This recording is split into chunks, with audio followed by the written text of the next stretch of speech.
ஜெபம் செய்யும். எல்லாம் முழங்கள் படிக்கும். வல்லமை நிறைந்த தேவனே, மகிமை உள்ள கர்த்தாவே, இந்த நல்ல ஓய்வு நாளின் காலை வேளைக்காக நமக்கு நன்றி செலுத்துகிறோம். ராஜாதி ராஜாவுடைய சமூகத்தில் ஆண்டவரே, நாங்கள் கடந்து வந்து மீண்டும் ஒரு விஷயம் உண்மை ஆராதிக்க, உண்மை துதிக்க எங்களுக்கு கொடுத்த நல்ல ஜீவன் சுகம் பலனுக்காக உங்களுக்கு நாங்கள் நன்றி சொல்கிறோம்ப்பா. ஆண்டவரே, ஆனந்த பாடல்களை பாடி உண்மை துதிக்க, பரலோகத்தின் தேவனை ஆண்டவரே நாங்கள் ஆராதிக்க எங்கள் எல்லாருக்கும் நீங்கள் கிருபை செய்யும்படியாக செபிக்கிறோம். எங்களால் அல்ல கர்த்தாவே, பரிசுத்த ஆவியானவர் எங்களை பலப்படுத்தினாதான் நாங்கள் முழு மனதோடு, முழு ஆத்மாவோடு, முழு பலனோடு எங்கள் தேவனாய கர்த்தரை நாங்கள் ஆராதிக்க முடியும். ஆவியானவரே, எங்கள் மத்தியில் வாங்க, எங்களை பலப்படுத்துங்க, பரிசுத்த அபிஷேகத்தினால் எங்களை நிரப்புங்க. புதிய அபிஷேகம் எங்கள் எல்லாரையும் நிரப்பட்டும். ஆவியானுடைய கரத்தில் இந்த ஆராதனை ஒப்பு கொடுக்கிறோம். ஆராதனைக்கு ஆண்டவரே நிர்விசாரமாய் வர தடைப்பட்டு ஆண்டவரே இருக்கக்கூடிய ஒவ்வொரு ஜனங்களுக்காக செபிக்கிறோம். நிர்விசாரங்களை மாற்றுவீராக. தேவாதி தேவனே, ராஜாதி ராஜாவை, வானமும் பூமியும் கொள்ளாத தேவனை ஆராதிக்கப் போகிறோம் என்ற எண்ணத்தை அவங்க உள்ளத்தில் வைக்கும்படியாக செபிக்கிறோம். தேவனாகி கர்த்தரை புகழ்ந்து போற்றி எங்களுக்கு பலன் தாரும். ஆவியானுடைய கரத்திலே ஆராதனை ஒப்பு கொடுக்கிறோம்.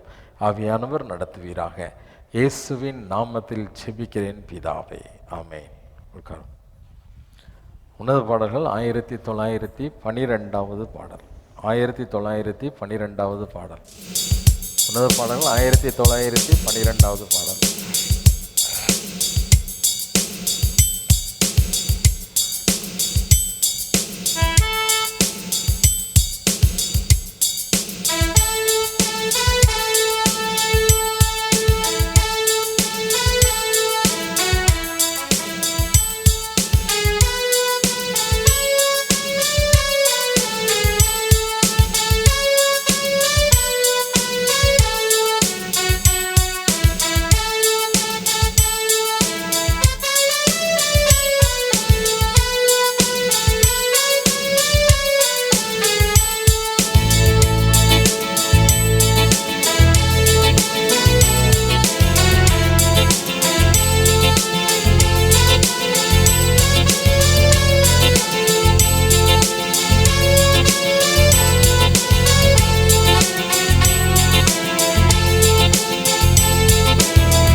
பாடி மகிழ்ந்தாடி அங்கே கூடிட பரமானந்த கீதம் அங்கே எழுப்ப, நீ அங்கிருப்பாயோ, நீ அங்கிருப்பாயோ, நீ அங்கிருப்பாயோ சொல்லும் மனமே, நான் அங்கிருப்பேனே, நான் அங்கிருப்பேனே, நான் அங்கிருப்பேனே என்றே துவோடே. ஆட்டுக்குட்டியும் மரசாட்சி செய்ய அண்டீனோரெவரும் அவரை தீர, அன்பரென்றெல்லாம் கண்ணீரும் துடைக்க, நீ அங்கிருப்பாயோ, நீ அங்கிருப்பாயோ, நீ அங்கிருப்பாயோ சொல்லும் மனமே, நான் அங்கிருப்பேனே, நான் அங்கிருப்பேனே, நான் அங்கிருப்பேனே என்றே துவோடே. ஏதொரு பாவோலும் தேவானும் அங்கே என்னும் மத்திரான் கள்ள போத்தலரும் இரத்த சாட்சிகளும் திரளை கூட, நீ அங்கிருப்பாயோ, நீ அங்கிருப்பாயோ, நீ அங்கிருப்பாயோ சொல்லும் மனமே, நான் அங்கிருப்பேனே, நான் அங்கிருப்பேனே, நான் அங்கிருப்பேனே என்றே துவோடே. ஜகத்தில் சிலுவை சுமந்தோரெல்லாம் திருமுடிய நின்றிடவும், தேவசேயர்களாயெல்லாரும் மாற, நீ அங்கிருப்பாயோ, நீ அங்கிருப்பாயோ, நீ அங்கிருப்பாயோ சொல்லும் மனமே, நான் அங்கிருப்பேனே, நான் அங்கிருப்பேனே, நான் அங்கிருப்பேனே என் இயேசுவுடன். சோதனைகளை வென்றவர் எவரும், துன்பம் தொல்லைகளை சகித்தவரும், ஜோதிரூபமாய் சொல்லுங்கள் ஜோலிக்க. நீ அங்கிருப்பாயோ, நீ அங்கிருப்பாயோ, நீ அங்கிருப்பாயோ என் இயேசுவுடன். நான் அங்கிருப்பேனே, நான் அங்கிருப்பேனே, நான் அங்கிருப்பேனே என் இயேசுவுடன். கன்னிகையை போல் கர்த்தன் மையன்று, மன்னர் மணாளன் இயேசுவை மணந்து, பின்னும் சொல்லறிதாம் நிலை ருசிக்க. நீ அங்கிருப்பாயோ, நீ அங்கிருப்பாயோ, நீ அங்கிருப்பாயோ சொல்லின் மனமே. நான் அங்கிருப்பேனே, நான் அங்கிருப்பேனே, நான் அங்கிருப்பேனே என் இயேசுவுடன். பரிசுத்த கூட்டம் இயேசுவை போற்றி, பாடி மகிழ்ந்தாடி அங்கே கூடிட, பரமானந்த கீதம் அங்கே எழும்ப. நீ அங்கிருப்பாயோ, நீ அங்கிருப்பாயோ, நீ அங்கிருப்பாயோ சொல்லின் மனமே.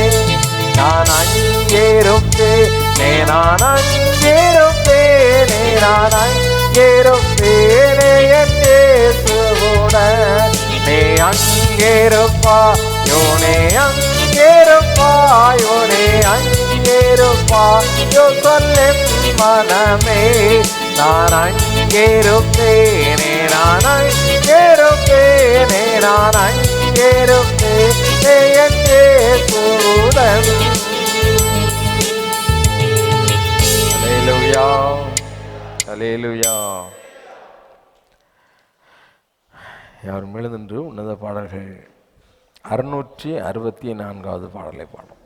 664வது உன்னத பாடல்கள். அவர் நம்முடைய நேசர். அல்லேலூயா. ஆமாம், ஆண்டவர் நம்மை நேசிக்கிறவர், நம்முடைய ஆத்தும மணாளன். ஆத்தும மணாளன் இல்லை? ஆமாம், அவர் நம்மளை ரொம்ப நேசிக்கிறார். ஆனால் நாம் தான் என்ன செய்கிறதில்ல. அவர் ரொம்ப நேசிக்கிறது இல்லை. இப்போ நம்ம நேசிக்கிற ஒரு பொருளை யாராவது ஒருத்தர் தொட்டுட்டா நம்மளுக்கு என்ன வரும்? கோபம் பயங்கரமாக வரும். ஏய் தொட்டாத அப்படின்னு சொல்லி நிச்சயம் கோவப்படுவோம்ல. கோவப்படுவோமா இல்லையா? ஆமாம், நம்ம நேசிக்கக்கூடிய ஒரு பயிரையோ ஒரு மாட்டையோ ஒரு நிலத்தையோ யாராவது ஒருத்தர் கொஞ்சம் தொட்டுட்டாங்கன்னு வச்சுக்கோ, நமக்கு வர்ற கோபத்துக்கு என்ன கிடையாது, அளவே கிடையாது. நாம் நேசிக்கிற ஒரு பொருளுக்காக நம்ம உயிரை கொடுத்து கூட என்ன செய்வோம்? சண்டை போடுவோம்.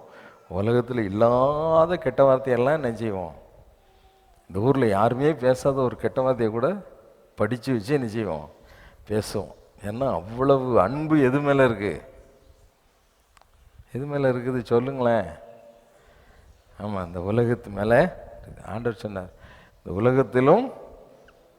உலகத்தில் உள்ளவைகளிலும் அன்பு கூறாதிருங்கள். உலகத்தில் உள்ளவைகள்னா நம்ம பார்க்குறது எல்லாமே உலகத்தில் உள்ளது தான் இல்லை. நம்முடைய நேசர் அவர் என்னுடையவர். அவர் சொன்னார், என்னை போல நீங்கள் என்ன செய்யணும்? மாறணும். ஆமாம், அவர் என்னுடைய நேசர். அவர் என்னுடைய நேசர். அல்லேலூயா, அல்லேலூயா. அவரை விட்டு என்னை யாரும் நினைச்ச முடியாது. அவர் இல்லாமல் இந்த உலகத்தில் நான் நினைச்ச முடியாது, வாழவே முடியாது. அல்லேலூயா. அவரை தான் நான் பிரியப்படுத்துவேன். மனிதர்களை நான் என்ன செய்ய மாட்டேன்? பிரியப்படுத்த மாட்டேன். இல்லை அப்படி தானே? ஆமாம், பவுலப்போஸ்தலன் சொல்கிறார், இப்பொழுது நான் ஆண்டவரையா மனிதனையா யாரை பிரியப்படுத்த பார்க்கிறேன்? மனுஷரை பிரியப்படுத்தினான் தான். நான் யாருடைய பிள்ளை கிடையாது, ஆண்டோடைய பிள்ளை இல்லை அப்படின்னார். ஆண்டோடைய பிள்ளை இல்லை அப்படின்னார். ஆமாம், அவர் சாரோனின் ரோஜா பள்ளத்தாக்கின் லீலி புஷ்பம், என்னை அட்ராக்ட் பண்ணக்கூடியவர். என்ன அப்படி தானே? ஆமாம், என்னை கவர்ந்து இழுக்கக்கூடிய ஒரு காந்தம் மாதிரி அப்படின்னு சொல்லி என்ன செய்யணும் நாம். அவர் உன்னத பாட்டில் நீங்கள் வாசிப்பீங்கன்னா அந்த சூலமித்தியால் சொல்கிறார், அவருடைய வாயின் முத்தங்களால் என்னை அனுதினமும் முத்தமிடுகிறார். திராட்சை ரசத்தை பார்க்கிலும் அவருடைய நேசம் ரொம்ப இன்பமானது, ரொம்ப இன்பமானது. அல்லேலூயா. அவர் முற்றிலும் அழகுள்ளவர், முற்றிலும். ஆமாம், அவரே என்னுடைய நேசர், அவரே என்னுடைய நேசர். அல்லேலூயா. ஆமாம், எல்லாவற்றை காட்டிலும் நமக்கு அழகுள்ளது யார்? ஆமாம், அவரை பார்க்குறதுக்கு ஆசைப்படணும். என் நேசர் முற்றிலும் அழகுள்ளவர். அல்லேலூயா. ஆமாம், விருந்து சாலைக்கு என்னை அழைத்து செல்கிறார். என் மேல் பறந்த கொடி நேசம். அவருடைய அபிஷேகத்தினால் எனக்குள் ஊற்றப்பட்டது அவருடைய அன்பு என்ற அந்த நேசம். அல்லேலூயா. எல்லாம் உணர்ந்து பாடலாமா?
என்னோடு கூட இருக்கும்படியாக என்னை தெரிந்து கொண்ட தேவனப்பா, உண்மை நான் போற்றி புகழைகிற உள்ளத்தின் ஆழத்தில் சொல்லுவோம்மா, நான் என்னைக்கும் உங்க பிள்ளைப்பா.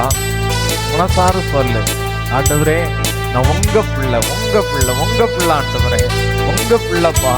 ஒரு நாள் உங்களை விட்டு நான் தூரமா போக மாட்டேன். எவ்வளவு தூரமா போனாலும் நான் மறுபடியும் உங்க அன்பின் கயிற்றினால் இழுத்து உங்க பக்கத்துல வைத்து அரவணைத்து எங்களை முத்தமிட்டு அணைத்துக் கொள்ளுகிற தேவன் நீங்கப்பா. உள்ளத்தின் ஆழத்திலிருந்து அப்பாவை பார்த்து சொல்லுவோமா? ஆமென்.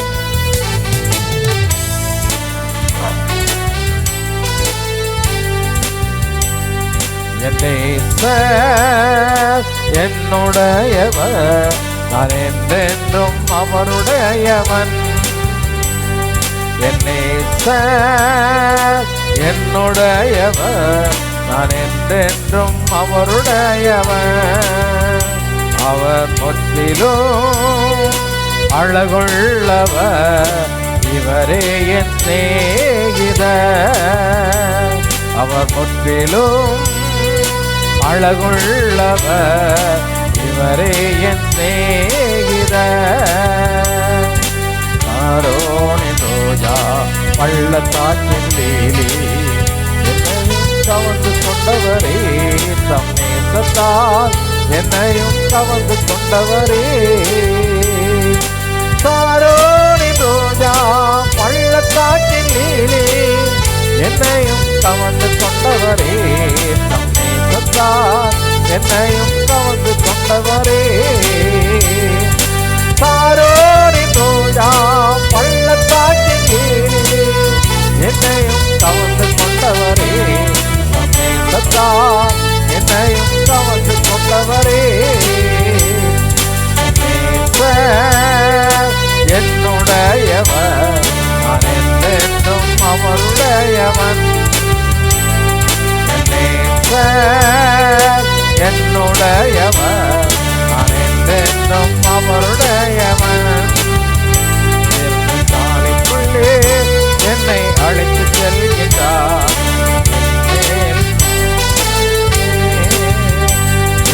தாளிக்குள்ளே என்னை அழைத்து செல்கிறார். என் பறந்த கொடி தேசமே. சாரோனின் ரோஜா பள்ளத்தாக்கின் லீலி, என்னை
கவர்ந்து கொண்டவரே,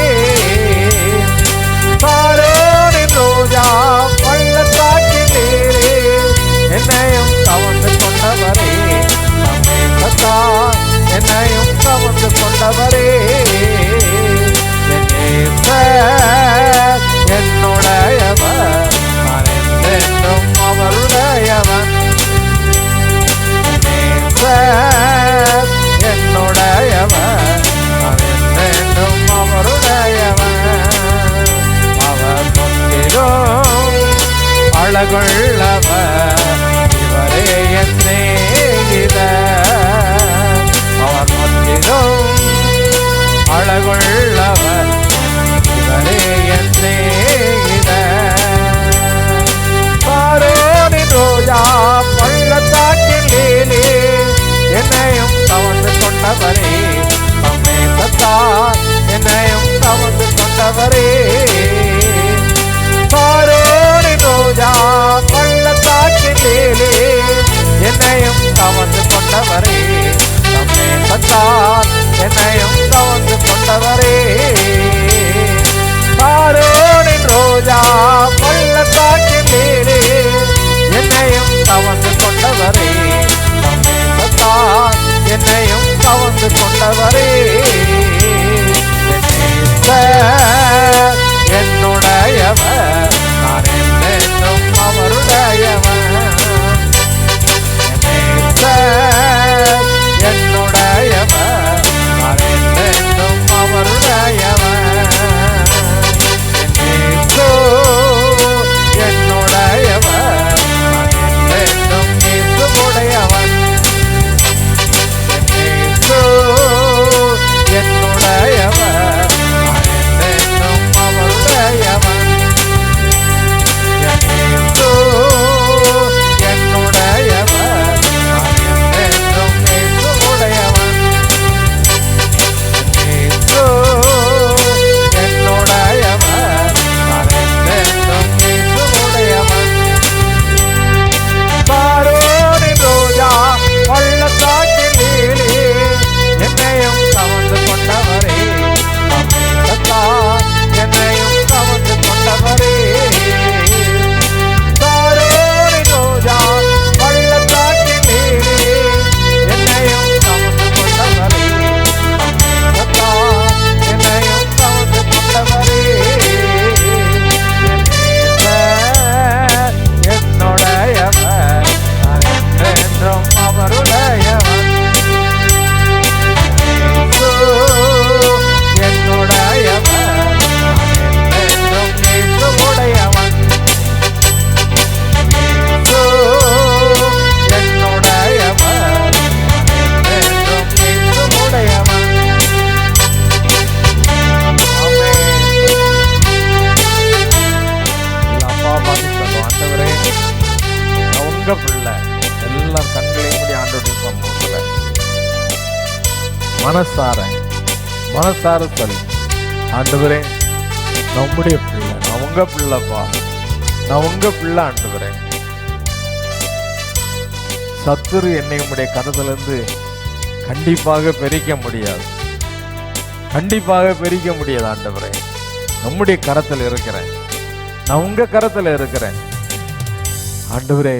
உங்களுக்கும் எனக்கும் நடுவில் எது ஒன்றும் பிரிக்க முடியாது. வியாதியோ, பசியோ, பட்டயமோ, நாசம் மோசமோ, நிர்வாணமோ, ஆண்டவரே, இந்த உலகத்தின் மேன்மையோ, மகிமையோ, பணமோ, அல்லது என்னுடைய ஆண்டவரே உலக பிரகாரம் ஏதோ ஒரு காரியமோ, அவங்க அன்பை விட்டு என்னை பிரிக்கவே முடியாது. பவுலப்போஸ்தலன் அவ்வளவு ஆணித்தரமாக சொன்னார்.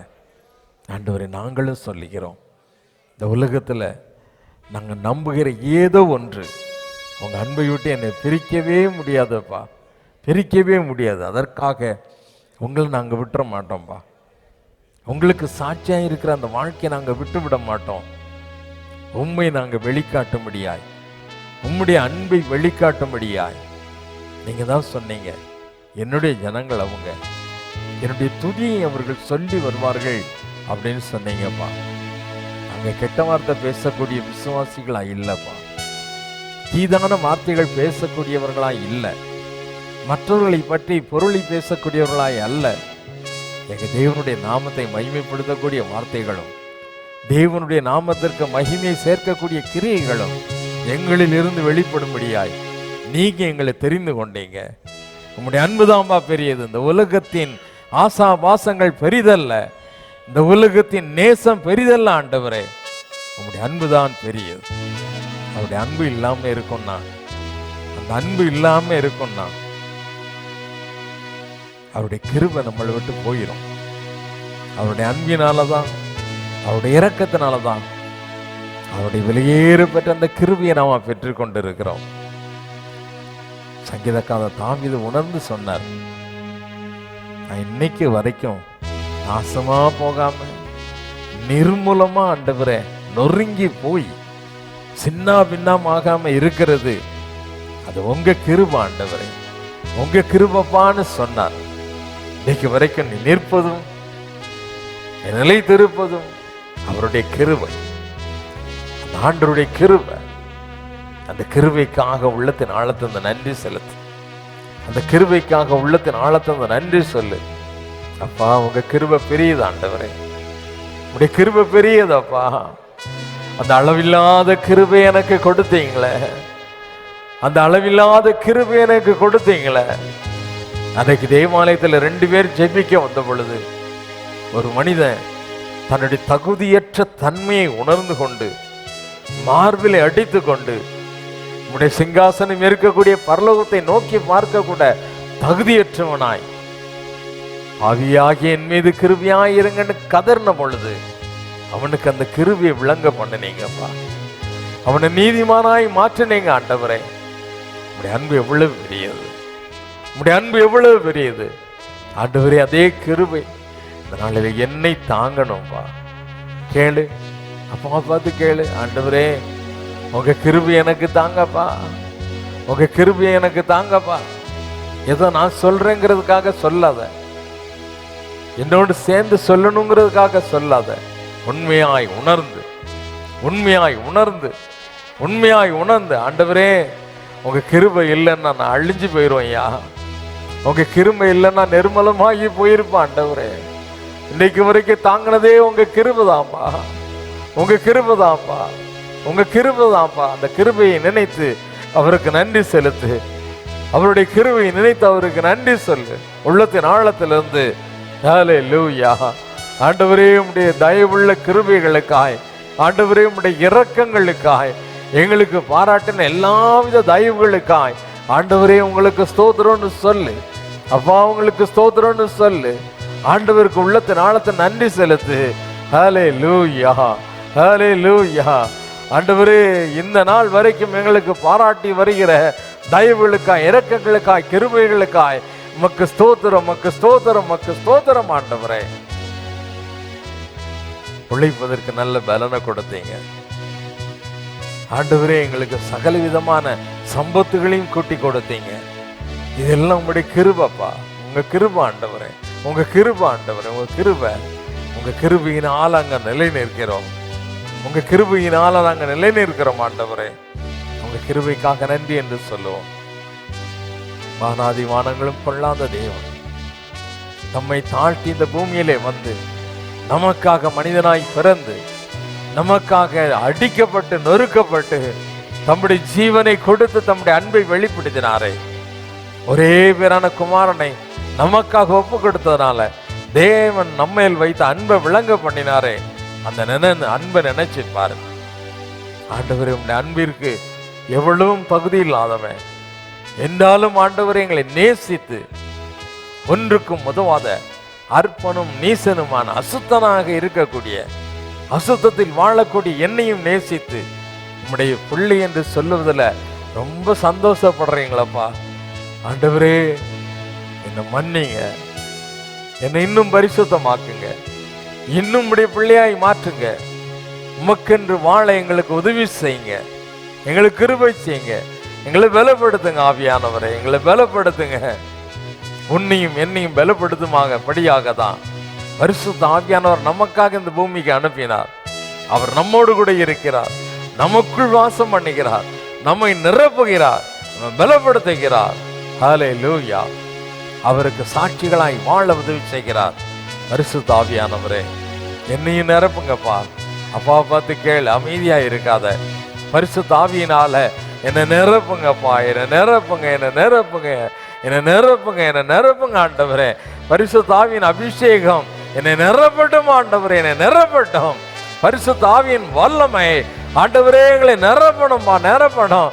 பரிசுத்த ஆவியினால எங்களை நிரப்புங்க, நிரப்புங்க, நிரப்புங்க ஆண்டவரே. நமக்கு சாட்சிகளாய் வாழ எங்களுக்கு உதவி செய்யுங்க. வானத்திலும் பூமியிலும் சகல அதிகாரமுடைய தேவனாகிய கர்த்தருடைய நாமத்திலே நாங்கள் கேட்கிறோம். ஆண்டவரே, சத்துருவை மேற்கொள்ளும்படியான வல்லமையை அந்த அபிஷேகத்தினால் எங்களுக்கு தருவீராக. பொல்லாத சத்துருவின் சேனைகளை மடங்கடிக்கும்படியான வல்லமை எங்களை நிரப்பட்டும் ஆண்டவரை, நிரப்பட்டும். சத்துருவின் சகல வல்லமைகளையும் பொல்லாத பிசாசு எங்களுக்கு விரோதமாய் கொண்டு வரக்கூடிய சகல தந்திரங்களையும் நாங்கள் ஜெயிக்க எங்களுக்கு பலன் கொடுக்கிற பரிசுத்த ஆவியானவரே உம்மை ஸ்தோத்தரிக்கிறோம், உம்மை ஸ்தோத்தரிக்கிறோம். உள்ளத்தின் ஆழத்திலிருந்து அவருக்கு நன்றி சொல்லு, உள்ளத்தின் ஆழத்திலிருந்து துதி செலுத்து. அவரே பரிசுத்தர், அவரே உன்னதமான தேவன், அவரே மகிமை நிறைந்த கர்த்தர், அவரே மாட்சிமை நிறைந்தவர், வானாதி வானங்களும் கொள்ளாத தேவன் அவர். ஹல்லேலூயா, ஹல்லேலூயா, ஹல்லேலூயா. அவரே நம்முடைய நேசர், அவரே நம்முடைய நேசர். அவர் முற்றிலும் அழகுள்ளவர். அவர் சாரோனின் ரோஜா, அவர் பள்ளத்தாக்கின் லீலி புஷ்பமாய் இருக்கிறார். ஹல்லேலூயா. உன்னையும் என்னையும் தமக்கென்று தெரிந்து கொண்டவர், தமக்கென்று தெரிந்து கொண்டவர், தமக்கென்று தெரிந்து கொண்டவர். ஹல்லேலூயா. அவருடைய நித்திய ராஜ்யத்திலே பிரவேசிக்கும்படியான மகிமையின் பாக்கியத்தை உனக்கும் எனக்கும் கொடுத்த ஹல்லேலூயா வல்லமையுள்ள தேவன் அவர், மகிமை நிறைந்த கர்த்தர் அவர். ஹல்லேலூயா. உள்ளத்தின் ஆழத்திலிருந்து அவருக்கு மகிமை செலுத்துவோம். ராஜாதி ராஜாவே, உம்மை நாங்கள் மகிமைப்படுத்துகிறோம். We glorify you, Lord. உம்மை நாங்கள் கனப்படுத்துகிறோம், உம்மை நாங்கள் துதிக்கிறோம், உம்மை நாங்கள் போற்றுகிறோம், உம்மை நாங்கள் புகழுகிறோம், உமக்கு நாங்கள் மகிமை செலுத்துகிறோம். மகிமைக்கு பாத்திரமான தேவனே, கனத்திற்குரியவனே, சர்வலோக நியாயாதிபதியே, சேனைகளின் கர்த்தராகிய எங்கள் தேவனே, ஹல்லேலூயா. உம்மை நாங்கள் ஸ்தோத்தரிக்கிறோம், உம்மை நாங்கள் ஸ்தோத்தரிக்கிறோம். எங்களை வெற்றி சிறக்க பண்ணுகிற தேவனாகிய கர்த்தரே, உம்மை நாங்கள் ஸ்தோத்தரிக்கிறோம். வானத்திலும் பூமியிலும் சகல அதிகாரம் உடையவரே, உம்மை நாங்கள் ஸ்தோத்தரிக்கிறோம். எங்களுக்கும் அந்த அதிகாரத்தை எங்களுடைய கரங்களில் கொடுத்தவரே, உம்மை நாங்கள் ஸ்தோத்தரிக்கிறோம். பிதாவாகி தேவனுக்கு முன்பதாக ராஜாக்களும் ஆசாரியர்களுமாய் நிறுத்த ஆசைப்பட்டு ஆண்டவரே அந்த வல்லமையினால் எங்களை மாற்றுகிறவரே, உம்மை நாங்கள் ஸ்தோத்தரிக்கிறோம், உம்மை நாங்கள் ஸ்தோத்தரிக்கிறோம், உம்மை நாங்கள் மகிமைப்படுத்துகிறோம். ஆண்டவரே, உமக்கு நாங்கள் மகிமை செலுத்துகிறோம். ஹல்லேலூயா. மகிமைக்கு பாத்திரமானவரே, துதிக்கப்படத்தக்க தேவனே, வல்லமையுள்ளவரே, ராஜாதி ராஜாவே, மகிமை நிறைந்தவரே, வானாதி வானங்களும் கொள்ளாதவரே, சர்வ சிருஷ்டிக்கும் எஜமானரானவரே, உம்மை நாங்கள் ஸ்தோத்தரிக்கிறோம், உம்மை நாங்கள் துதிக்கிறோம், உம்மை நாங்கள் போற்றி பண்ணுகிறோம். உம்முடைய புண்ணிய பாதத்தில் எங்களை தாழ்த்தி அர்ப்பணிக்கிறோம். நீங்க மட்டும்தான்ப்பா மகிமைக்கு பாத்திரமான தேவன், நீங்க மட்டும்தான் துதிக்கப்படத்தக்க தேவன். கனத்திற்குரிய ஒரே ஆண்டவர் நீங்க தான்ப்பா, நீங்க தான்ப்பா, நீங்க தான். உங்களை நாங்கள் துதித்து போற்றி மகிழ்கிறோம். உள்ளத்தின் ஆழத்திலிருந்து உமக்கு மகிமை செலுத்துகிறோம்.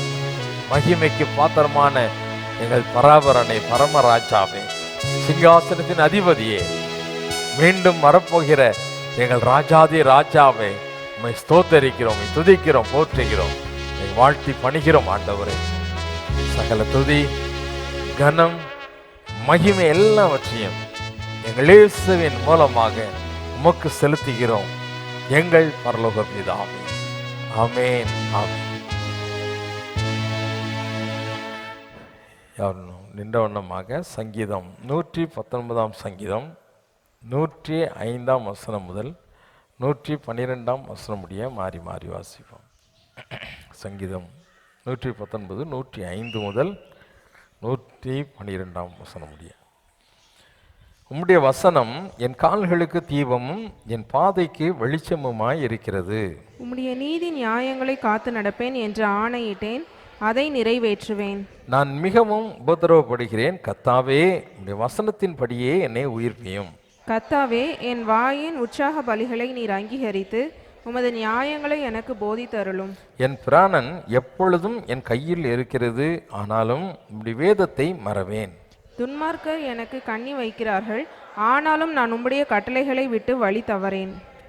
உம்முடைய சாட்சிகளை நித்திய சுதந்திரமாக்கி கொண்டிருக்கிறேன், அவைகளே என் இருதயத்தின் மகிழ்ச்சி. முடிவு பரியந்தம் இடைவிடாமல் உம்முடைய பிரமாணங்களின்படி செய்ய என் இருதயத்தை சாய்த்தேன். பிதாவுக்கும் குமாரனுக்கும் பரிசுத்தாவிக்கும் மயமுண்டாவதாக. ஆமென். அவர் முழங்கால் படிட்டு கர்த்தருடைய ஜெபத்தை சொல்லுவோம்.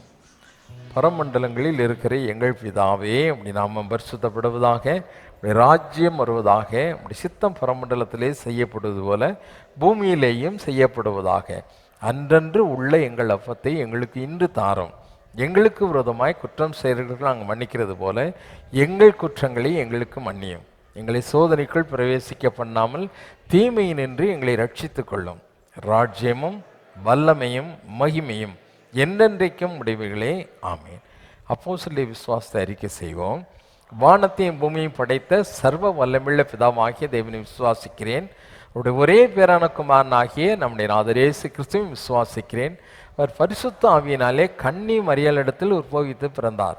பொந்தியு பிலாத்துவின் காலத்தில் பாடுபட்டு சிலுவையில் அறையுண்டு மரித்து அடக்கம் பண்ணப்பட்டு பாதாளத்தில் இறங்கினார்.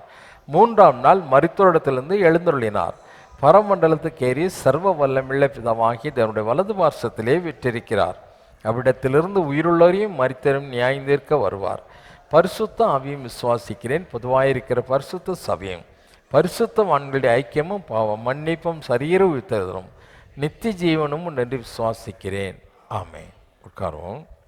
வேதத்திலிருந்து ஒரு பகுதியை கேட்போம். வாசிக்கும்படியாக குறிக்கப்பட்ட வேத பகுதி 1 தெசலோனிக்கேயருக்கு எழுதின நிருபம் 4ஆம் அதிகாரம் 1 முதல் 18ஆம் வசனம் முடிய டைட்டஸை வாசிக்க. வாசிக்கும்படியாக குறிக்கப்பட்ட வேத பகுதி 1 தெசலோனிக்கேயர் 4ஆம் அதிகாரம் 1 முதல் 18ஆம் வசனம் வரை. 1 தெசலோனிக்கேயர் 4ஆம் அதிகாரம் 1 முதல் கடைசி வரை.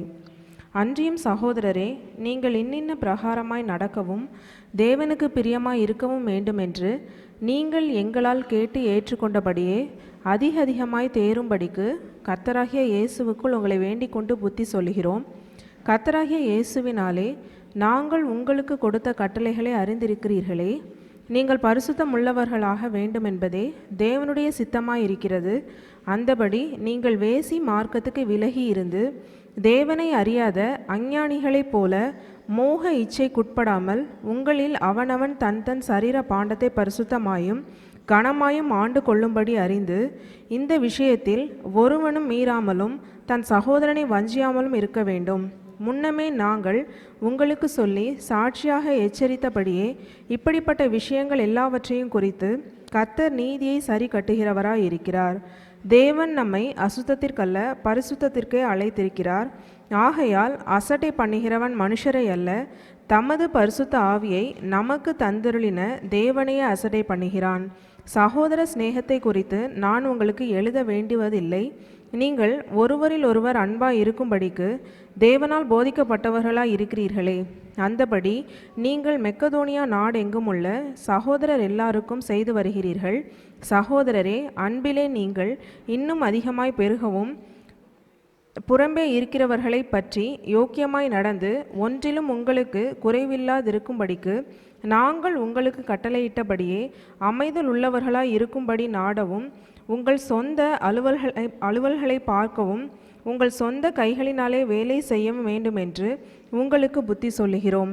அன்றியும் சகோதரரே, நித்திரை அடைந்தவர்களின் நிமித்தம் நீங்கள் நம்பிக்கையற்றவர்களான மற்றவர்களைப் போல துக்கித்து அறிவில்லாதிருக்க எனக்கு மனதில்லை. இயேசுவானவர் மரித்து பின்பு எழுந்தார் என்று விசுவாசிக்கிறோமே. அப்படியே இயேசுவுக்குள் நித்திரையடைந்தவர்களையும் தேவன் அவரோடே கூட கொண்டு வருவார். கர்த்தருடைய வார்த்தையை முன்னிட்டு நாங்கள் உங்களுக்கு சொல்லுகிறதாவது, கர்த்தருடைய வருகை மட்டும் உயிரோடு இருக்கும் நாம் நித்திரை அடைந்தவர்களுக்கு முந்திக் கொள்வதில்லை. ஏனெனில் கர்த்தர் தாமே ஆரவாரத்தோடும் பிரதான தூதனுடைய சத்தத்தோடும் தேவ எக்காலத்தோடும் வானத்திலிருந்து இறங்கி வருவார். அப்பொழுது கிறிஸ்துவுக்குள் மரித்தவர்கள் முதலாவது எழுந்திருப்பார்கள். பின்பு உயிரோடு இருக்கும் நாமும் கர்த்தருக்கு எதிர்கொண்டு போக மேகங்கள் மேல் அவர்களோடே கூட ஆகாயத்தில் எடுத்துக்கொள்ளப்பட்டு இவ்விதமாய் எப்பொழுதும் கர்த்தருடனே கூட இருப்போம். ஆகையால் இந்த வார்த்தைகளினாலே நீங்கள் ஒருவரை ஒருவர் தேற்றுங்கள். வாசிக்கும்படியாக குறிக்கப்பட்ட வேத பகுதி வாசித்தாயிற்று. யார் உட்கார்ந்தவண்ணமாக 1009வது உன்னத பாடல்களை பாடுவோம். உன்னத பாடல்கள் 1009. தேவாவும் சாட்சி நான் என்ற பாடல்.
விரும்பிய பாவம் விலக்கிய பின்னும் வீரியம் கொண்டு மயக்குகையில் நிலைத்திடும் தேவனின் அரசாட்சி ஈந்திடும் வாழ்வி தினம் பெற்றே தேவாவும் சாட்சினா தினம் தேவை உம்மா பிதா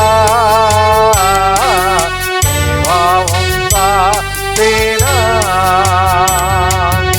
எனக்கெதிராக யாதார் உண்டு என்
பரிசுத்த தேவனே, உம்மை நன்றியோடு துதிக்கிறோம்ப்பா.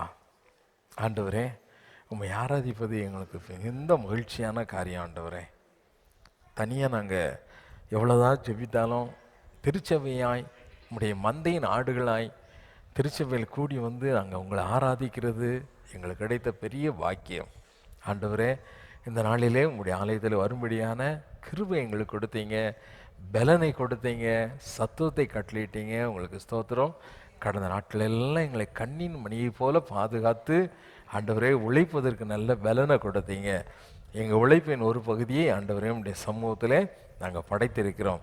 படைத்த காணிக்கைகள், தசோபாகங்கள், ஸ்தோத்திர காணிக்கைகள் எல்லாவற்றையும் ஆசீர்வதித்து அங்கீகரிப்பீராக. உங்களுடைய ஜனங்களை ஆசீர்வதித்து உயர்த்துவீராக. தேவனாகிய கர்த்தர் நாளிலே வருகைக்கென்று எங்களை ஆயத்தப்படுத்தும். வருகை குறித்து நாங்கள் அறிந்து கொள்ள எங்களுக்கு பலன் தாரும். இந்த உலகத்தில் ஆண்டவரே நாங்கள் வாழ்கிற காலங்கள் கொஞ்சம் தான்ப்பா, அதை உமக்காக வாழணும். இந்த நாளில் நீங்கள் எங்கள் கூட பேசுங்க. இப்படி வருகைக்கென்று எங்களை ஆயத்தப்படுத்துங்க. இயேசுவின் நாமத்தில் செபிக்கிறேன் பிதாவே, ஆமேன், ஆமேன். ஹல்லேலூயா, ஹல்லேலூயா. இன்றைக்கு செய்தியின் தலைப்பே மனிதனுடைய மரணமும் இயேசு கிறிஸ்துவின் வருகையும். மனிதனுடைய மரணமும் இயேசு கிறிஸ்துவின், சரி, மரணம், மனிதனுடைய மரணம். மரணம் என்பது என்ன, அதை தெரிஞ்சுக்கணும். மரணங்கிறது என்ன, அது எப்படிப்பட்டது? 1 தெசலோனிக்கேயர் 4ஆம் அதிகாரம் 16வது வசனத்தை வாசிக்க கேட்போமா? செய்திக்கு ஆதாரமாக எடுத்துக்கொண்ட வேத வசனம் 1 தெசலோனிக்கேயருக்கு எழுதின முதல் நிருபம் 4ஆம் அதிகாரம் 16வது வசனத்தை வாசிக்க கேட்போம். ஏனெனில் கர்த்தர் தாமே ஆரவாரத்தோடும் பிரதான தூதனுடைய சத்தத்தோடும் தேவ எக்காலத்தோடும் வானத்தில் இருந்து இறங்கி வருவார். அப்பொழுது கிறிஸ்துவுக்குள் மரித்தவர்கள் முதலாவது எழுந்திருப்பார்கள். ஏனெனில் இயேசு கிறிஸ்து என்ன செய்வாராம்? ஆரவாரத்தோடும். ஆரவாரம்னா ஆர்ப்பரிப்பு, பெரிய ஆர்ப்பரிப்பு இல்லை. தேவன் வரும் பொழுது பெரிய ஆர்ப்பரிப்பு இருக்குமா, பெரிய ஆர்ப்பரிப்பு இருக்குமா, பெரிய ஆரவாரம், பெரிய ஆரவாரம். அது கூட என்ன இருக்குமா? பிரதான தூதனுடைய எக்கால சத்தம் என்ன செய்யும்? போட என்ன செய்யும்? ஊதும். வெறுந்துணியா என்ன செய்யும்? ஊதும் இல்ல? ஆமாம். அது அந்த சத்தத்தோடு கூட தேவன் வானத்திலிருந்து என்ன செய்வாராம்? 2வது முறை இறங்கி வருவார். அவருடைய வருகை இருக்கும். அப்போ முதல்ல இந்த மண்ணுக்குள்ள புதைச்சி சமாதியெல்லாம் பெருசு பெருசாக கட்டி வச்சிருக்காங்கல்ல, அதில் எந்திரிக்கிறவங்க யார் எந்திரிப்பாங்களாம்? கிறிஸ்துவுக்குள் மரித்தவர்கள் முதலாவது என்ன செய்வாங்க? எழுந்திருப்பார்கள். அல்லேலூயா. உயிரோடு இருக்கிற நாம் அதுக்கு முந்தி நாம போகிறது இல்லை. வசனம் அப்படிதான் சொல்லுது. பின்னால் நீங்கள் வாசிங்கன்னா, பின்பு உயிரோடு இருக்கும் நாமும் அவருக்கு எதிர்கொண்டு போக என்ன செய்வோம்? புறப்படுவோம். இல்லை, மேகங்கள் மேல் அவரோடு கூட எடுத்துக்கொள்ளப்படுவோம். அல்லேலூயா, அல்லேலூயா. இப்போ ஆண்டவர் வரப்போகிறாரு. ஆரவாரத்தோடு வரப்போகிறாரு. மரித்தவர்களே என்ன செய்ய போகிறாங்க? எழுந்திருக்க போகிறாங்க. மரித்தவர்கள் என்ன செய்ய போகிறாங்க? எழுந்திருக்க போகிறாங்க.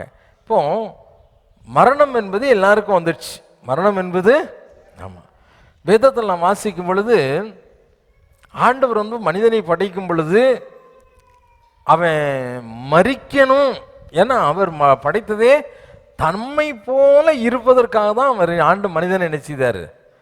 படைத்தார். தன்னை போல எல்லாவற்றிலும் தன்னுடைய சாயல், தன்னுடைய ரூபம் எல்லாம் அவனுக்குள்ள நிறைந்திருக்கணும். அப்படிங்கும் பொழுது அவருக்கு இருக்கக்கூடிய ஒரு குணாதிசயம் என்னன்னா, அவர் துவக்கமும் முடிவும் இல்லாதவர். இப்போ மனுஷனை மட்டும் ஆண்டவர் நினைச்சுதாரு உருவாக்கி ஒரு வாழ்க்கையை தொடக்கி விட்டார். ஆனால் அவனுக்கு முடிவில்லாத ஒரு வாழ்க்கையை கொடுக்க வேண்டும் என்பதுதான் ஆண்டுடைய திட்டம், தீர்மானம். ஏற்ற நேரம் வரும் பொழுது அவனுக்கு என்ன கொடுக்கணும்? சில காரியங்களை கொடுக்க வேண்டும் என்று சொல்லி பத்திரப்படுத்தி வச்சிருந்தார். 2 காரியத்தை அந்த ஏதேன் தோட்டத்தில் பத்திரப்படுத்தி வச்சிருந்தார். அதை நீ இப்போ தொட வேண்டாம்ப்பா அப்படின்னு சொன்னார். என்ன 2 காரியம்? ஒன்று, நன்மை தீமை அறியத்தக்க விருட்சத்தின் கனி. ரெண்டாவது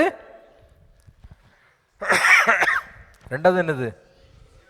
ஜீவ விருட்சம். ஜீவ விருட்சம். அதை குறித்து அவர் சொல்லும்போது சொல்றாரு, அதை சாப்பிட்டு என்றைக்குமே அவன் சாகாமல் இருந்து கூடாது அப்படிங்கிறதுக்காக அந்த ஜீவ விருட்சத்திற்கு போகிற அந்த ஏதேன் தோட்டத்தின் வாசலை வீசி கொண்டிருக்கக்கூடிய சுடரொளி பட்டயத்தை வைத்து கேருபீன்களை இந்த இடத்த நிறுத்தி அவர் என்ன செய்தாராம்? அதை க்ளோஸ் பண்ணிட்டார். எதுக்கு? ஏதேன் தோட்டத்துக்குள்ளே போகக்கூடாதுன்னு இல்லை, அந்த ஜீவ விருட்சத்தின் கனியை என்ன செய்யக்கூடாது. ஆமாம், அந்த ஜீவ விருட்சத்தின் கனியை குறித்து வெளிப்படுத்தல சொல்லும்போது அது எங்கே இருக்குதா? இப்போ அந்த மரம் எங்கே போயிடுச்சு? இது பரலோகத்துக்கு போயிடுச்சு இல்லை, அப்படி தானே? ஜெயம் கொள்ளுகிறவன் எவனோ அவனுக்கு, ஆமாம், பிதாவுடைய சமூகத்தில் இருக்கக்கூடிய அந்த ஜீவ விருட்சத்தின் கனியை புசிக்க கொடுப்பேன். ஹல்லேலூயா, ஹல்லேலூயா. ஆமாம். இப்போ நம்ம வருகையை எதிர்பார்த்து காத்திருக்கிறோம். வருகையை எதிர்பார்த்து காத்திருக்கிற நாம ஒன்றையும் பார்த்து பைபிளில் சொன்ன மாதிரியே பூகமாக வருது, சண்டை நடக்குது, யுத்தங்கள் வருகிறது, கள்ளத்தீர்க்கதரிசிகள் வந்துட்டாங்க, அங்கே அப்படி நடக்குது, இங்கே எப்படி நடக்குது, பைபிளில் சொன்ன மாதிரியே இருக்கு பிரதர். ஏசாமி சீக்கிரம் வந்துடுவாரோ? எங்கே வந்திருக்காரு? பக்கத்தில் வந்திருக்காரா? எவ்வளோ தூரத்தில் வந்திருப்பாரு? எத்தனை கிலோமீட்டர் இருக்கும்? 10 கன்னிகைகள் காத்துக்கிட்டே இருந்தாங்க. ஆண்டவர் வருகிறார் வருகிறார் வருகிறார்னு தங்களுடைய விளக்கெல்லாம் வச்சுக்கிட்டு இருந்தாங்க. அதில் 5 பேருக்கு என்ன இல்லை, புத்தி இல்லாமல் காத்துக்கிட்டு இருந்தாங்க. 5 பேர் கொஞ்சம் புத்தியோடு என்ன செய்தாங்க இருந்தாங்க. ஆனால் எல்லாருமே என்ன ஆயிட்டாங்க? தூங்கிட்டாங்க. 10 பேருமே நிச்சயிட்டாங்க, தூங்கிட்டாங்க. திடீர்னு ஆண்டவர் வந்துட்டார். இல்லை அப்படி தானே? திடீர்னு மணல் வந்துட்டார். எண்ணெய் இருக்கவங்க போனாங்க, எண்ணெய் இல்லாதவங்க நிச்சயிட்டாங்க, போக முடியலை. அப்போ நமக்குள்ள ஒரு பெரிய ஸ்டோரேஜ் இருக்கணும். என்ன இருக்கணும்? பெரிய ஸ்டோரேஜ் இருக்கணும். ஐயோ, ரொம்ப சோர்வாகி போச்சு, முந்திய மாதிரி செபிக்க முடியல பிரதர், முந்திய மாதிரி நான் அந்நிய பாஷை பேச முடியல பிரதர், முந்திய மாதிரி நான் ஆவியில் நிறைய முடியல பிரதர், எங்கேயாவது ஒரு மீட்டிங் சொல்லுங்கள் பிரதர், நான் அங்கே போயிட்டு வந்துட்டா இங்கே போயிட்டு வந்துட்டா. அந்த கன்னிகைகள் புத்தியுள்ள கன்னிகைகள் புத்தி இல்லாத கன்னிகளை பற்றி சொல்லும்போதும் அவங்க புத்தியுள்ள கன்னிகள் என்ன சொன்னாங்க? எப்பா, நாங்கள் ஸ்டோர் பண்ணி வச்சுருக்கிறோம், எங்களுக்குள்ள ஆவியானவர் நிறைவாக இருக்கிறார், ஆனால் அதை உங்களுக்கு பகிர்ந்து கொடுத்துட்டோம்னா எங்களுக்கும் போதாமல் இருக்கும், உங்களுக்கும் போதாமல் போயிடும், 2 பேருமே அணைஞ்சு போயிடும். அதனால் எங்கே போய் வாங்கிக்கோங்க? விற்கிறவர்களிடத்தில் போய் என்ன செய்யுங்க, நீங்கள் வாங்கிக்கோங்க. ரிஜிஸ்ட்ரேஷனுக்கு காசை கொடுத்து என்ன செய்ய, நீ போய் வாங்கிக்கோ. தேவனுடைய வருகைக்காக நாம் காத்திருக்கிறோம், அடையாளங்களை பார்த்து கொண்டிருக்கிறோம். அங்கே அப்படி வந்துடுச்சான், இங்கே அப்படி வந்துடுச்சான். இதை சாதகமாக வச்சு என்ன செய்கிறாங்க? திடீர்னுட்டு என்ன செய்கிறாங்க? ஐக்கிய நாட்டு சபையில் ஏசாமியுடைய உருவம் தெரிந்தது அப்படின்னு சொல்லி திடீர்னு வீடியோ வரும் யூடியூப்பில். எல்லாம் தூக்கிட்டாலே வாங்க, எல்லாருக்கும் ஃபார்வேர்டு பண்ணுவாங்க. என்ன அப்படின்னு சொன்னால், ஏசாமி உருவம் அப்படியே ஐக்கிய நாட்டு சபை பில்டிங்கில் என்ன செய்யுதான். பார்த்துருக்கீங்களா? எல்லாரும் யாருமே பார்த்தது இல்லையோ? பார்த்தது இல்லையா? அப்படி ஒன்று கொஞ்ச நாளைக்கு முன்னால் வந்துச்சு. திடீர்னு ஒருத்தர் வருவார், வானத்தில் திடீர்னு அங்கே எக்கால சத்தம் கேட்டுச்சுது, எகிப்தில் கேட்டுச்சுது, இஸ்ரேலில் கேட்டுச்சுது, அங்கே கேட்டுச்சுன்னு பல நாடுகளை சொல்லி போன்னுட்டு என்ன செய்யணும், ஒரு எக்கால சத்தத்தை யூடியூப்பில் போட்டு விடுவாங்க. பிரதர், எக்கால சத்தம் காட்டிச்சான், ஆண்டவர் வராராம், அங்கே வந்தவர் இங்கே வரலையா அப்படின்னு சொல்லி பெரிய சந்தேகம் வந்துடும். இப்படிலாம் எதை தேடிக்கிட்டு இருக்கோம்? ஆண்டுடைய வருகைக்கான அடையாளங்களை தேடி கொண்டிருக்கிறோம். ஆனால் நீ அந்த வருகையில் எடுத்துக்கொள்ளப்படுவாயா? இயேசு வரும் பொழுது அவரோடு கூட நீ பரலோகத்திற்கு எடுத்துக்கொள்ளப்படுவாயா? நித்திய நம்பிக்கை என்பது என்ன? வியாதி குணமாவதல்ல, உன்னுடைய பிரச்சனைகளிலிருந்து நீ விடுதலை பெறுவதல்ல. பரலோக ராஜ்யத்தில் நீ தேவனோடு கூட இருப்பாயா? தேவனாகிய கர்த்தர் வரும் பொழுது அவரோடு கூட இருக்கக்கூடிய பாக்கியத்தை நீ பெற்றுக்கொள்வாயா? ஆண்டவர் வாரார் வாரார், யூடியூப்ல 1000 செய்தியை நீ பார்த்துருக்கலாம். ஆண்டவர் வாரார் வாரார்னு சொல்லக்கூடிய மீட்டிங்களுக்கு நீ போய் செய்திகளை கேட்டிருக்கலாம். வருகைக்கென்று ஆயத்தப்படுகிறேன் அப்படின்னு சொல்லிட்டு நிறைய இடங்களுக்கு நினைச்சிருக்கலாம், போயிருக்கலாம். ஆனா இன்றைக்கு உன்னுடைய நிலைமை என்ன? இன்று நீ மரித்தால் தேவனோடு கூட இருக்கக்கூடிய பாக்கியம் உனக்கு கிடைக்குமா? வருக வரட்டும், அவர் வரத்தான் போறார், வராம நிக்க போறது இல்லை. நீ எதிர்பார்த்தாலும் எதிர்பாராட்டாலும் அவர் என்ன செய்ய போறார்? வரப்போகிறார். ஆனா எது முக்கியம்?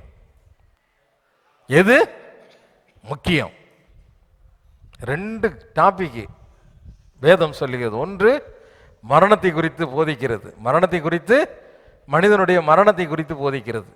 மற்றொன்று தேவனுடைய வருகையை குறித்து போதிக்கிறது. எதுக்குன்னா மற்றவர்களுக்கு அந்த எச்சரிப்பை ஏற்படுத்துவதற்காக. நல்லா கவனிக்கணும். ஆண்டவர் வரார் ஆண்டவர் வரார் ஆண்டவர் வரார் சும்மா உட்காந்துட்டு இங்கே எண்ணெயே கிடையாது. எங்கள் ஏசாமி வரார், ஏசு ராஜா வருவார், இன்னும் கொஞ்சம் காலம் தானே கை தட்டிக்கிட்டே உட்காந்துட்டு போகிறது தான். இன்னும் கொஞ்சம் காலத்தில் அவர் வந்துடுவார். ஆனால் நீ போவியாங்கிறது தான் பெரிய கேள்வி, பெரிய கேள்வி. ஹல்லேலூயா, ஹல்லேலூயா. நாம அவருடைய வருகையிலே என்ன செய்யணும்? எடுத்துக்கொள்ளப்பட வேண்டும். இவன் சத்துருவை ஜெயிச்சாதான் நாம் என்ன செய்ய முடியும்? இஸ்ரவேல் ஜனங்கள் கானானுக்குள்ள போனோம். கானானுக்குள்ள போறதுக்கு முன்னால ஏகப்பட்ட சத்துருக்கள், கானானியர், எபூசியர், இல்லை கிர்காசியர், நிறைய பேர் ஜாதி ஜாதியாக என்ன செய்தாங்க, நிறைய பேர் பெருசியர், எல்லாரும் என்ன செய்தாங்க, இருந்தாங்க. இவங்க எல்லாம் ஒவ்வொருத்தரும் ஒவ்வொரு இடத்துல என்ன செய்தாங்க, தடை பண்ணாங்க. அவங்கள உள்ள விடக்கூடாது அப்படிங்கிறதுக்காக தடை பண்ணாங்க. சில பேர் தந்திரமாய் வந்து என்ன செய்தாங்க, அவங்கள ஏமாற்றினாங்க. தந்திரமாய் வந்து என்ன செய்தாங்க, ஏமாற்றினார்கள். கானானுக்குள் பிரவேசிக்கிறதுக்கு முன்னால ஏகப்பட்ட சோதனைகள் என்ன செய்யுது. இந்த சத்துருவெல்லாம் மேற்கொண்டு தான் நாம் எங்கே போகணும்? இந்த கானானுக்குள்ள பிரவேசிக்க முடியும். அப்போ இந்த சத்துனுடைய சகல சதிகளையும் அவனுடைய வல்லமையும் மேற்கொள்ள வேண்டுமானால், இந்த சத்துரு பெரிய சத்துரு ஒருத்தன் இருக்கான். அவன் யாருன்னா, வேதம் சொல்லுகிறது, வாசி கேட்பாமா 1 கொரிந்தியர் 15ஆம் அதிகாரம் 26வது வசனத்தை வாசி கேட்பாமா. 1 கொரிந்தியர் 15ஆம் அதிகாரம் 26வது வசனத்தை வாசி கேட்போம். பரிகரிக்கப்படும் கடைசி சத்துரு மரணம்.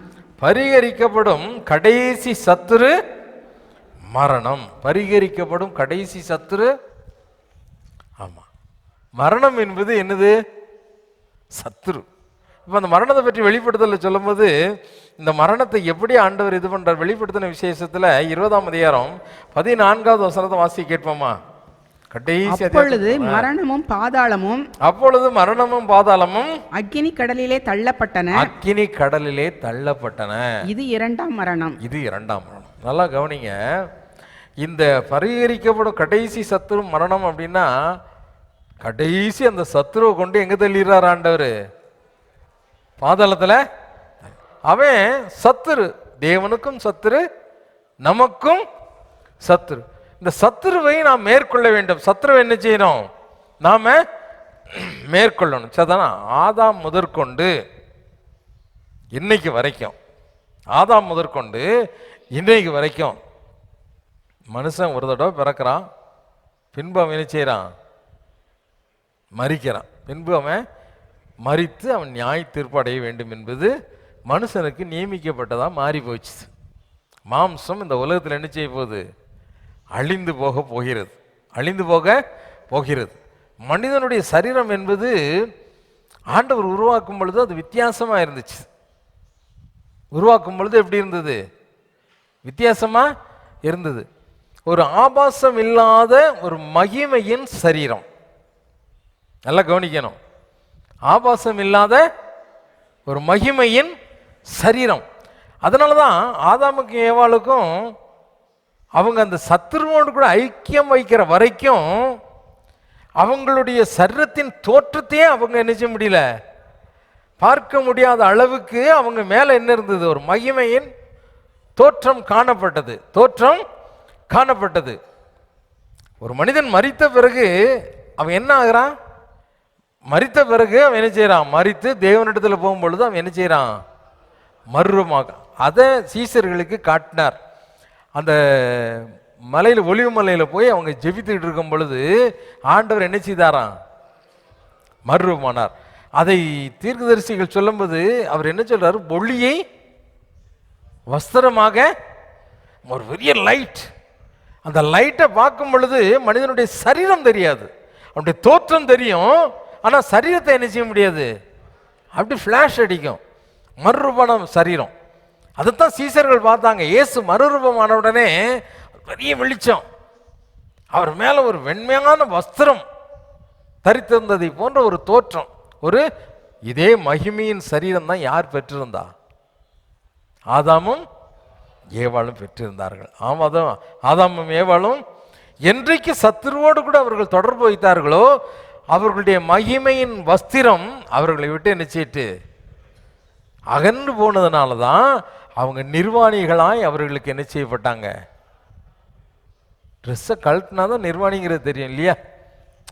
ஒரு இன்னைக்கு நம்ம வாழ்க்கையில் நம்ம ஒரு வஸ்திரம் போட்டிருக்கோம் அப்படின்னு சொன்னால், ஒரு கனமான வஸ்திரம் போட்டிருந்தாலும் நம்மளை பார்க்குறதுக்கு எப்படி இருக்கும்? நல்லா இருக்கும் இல்லை? அப்படி தானே? ஒரு தகுதியான வஸ்திரத்தை போட்டிருந்தோம்னா பார்க்குறதுக்கு எப்படி இருக்கும்? நல்லா இருக்கும். நல்லா ட்ரெஸ் பண்ணியிருக்காங்க. ஆனால் ஆபாசமான ட்ரெஸ் போட்டிருந்தா பார்க்குறதுக்கு எப்படி இருக்கும்? அருவருப்பாக இருக்கும். எப்படி இருக்கும்? அவங்கள பார்த்து நம்ம நினைச்ச முடியாது, பேச முடியாது. பேசுறதுக்கு நமக்கே கூச்சமாக இருக்கும். நமக்கே எப்படி இருக்கும்? கூச்சமாக இருக்கும் இல்லையா? அப்போ தேவன் நமக்கு ஒரு மகிமையின் சாயலை கொடுத்திருந்தார், நமக்கு ஒரு மகிமையின் வஸ்திரத்தை கொடுத்திருந்தார். அந்த வஸ்திரம் சத்துருவோடு கூட ஐக்கியம் வைக்கும் பொழுது நம்ம விட்டு என்ன செய்யிட்டு அகன்று போயிடுச்சு. நம்ம விட்டு என்ன செய்யிட்டு அகன்று போயிடுச்சு. இது இப்போ 1 பேதுரு 3:18 அந்த மரணத்தை பற்றி பேதுரு என்ன சொல்றார்? வாசி கேட்போமா? 1 பேதுரு 3:18 வாசி கேட்போமா? ஏனெனில் கிறிஸ்துவும் நம்மை தேவனிடத்தில் சேர்க்கும்படி அநீதியுள்ளவர்களுக்கு பதிலாக நீதியுள்ளவராய் பாவங்களின் நிமித்தம் ஒரு தரம் பாடுபட்டார். அவர் மாம்சத்திலே கொலையுண்டு ஆவியிலே உயிர்ப்பிக்கப்பட்டார். உலகத்துக்கு வந்தாச்சுன்னா உலகத்துக்கு என்று ஒரு பிரமாணம் நியமிக்கப்பட்டது. என்ன நியமிக்கப்பட்டது? ஒரு தரம் பிறக்கிறான், அவன் மரித்து பின்பு என்ன செய்து நியாய தீர்ப்பு அடைய வேண்டும் என்பது அவர்களுக்கு நியமிக்கப்பட்டு ஒரு பிரமாணமாக மாற்றப்பட்டது. ஆகவே எபிரேயரில் சொல்லும் போது அதுதான் சொல்லப்பட்டிருக்குது.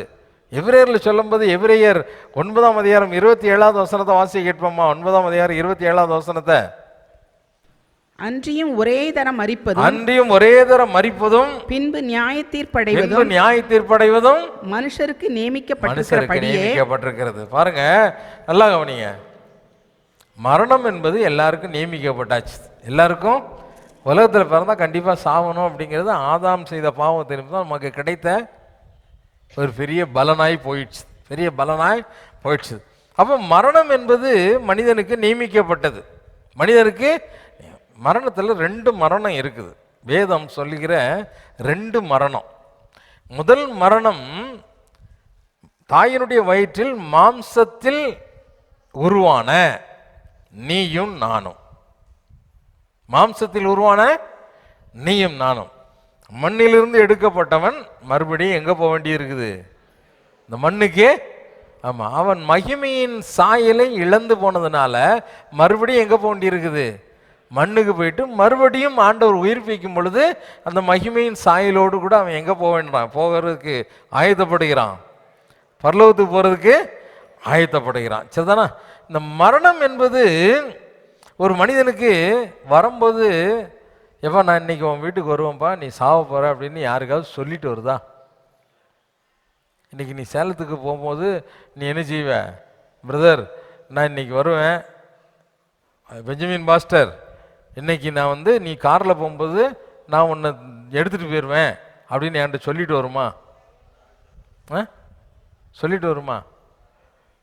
காலேஜுக்கு போகிற பிள்ளை, நீ காலேஜுக்கு போகும்போது இன்னைக்கு உன்னைய நான் என்ன செய்வேன்?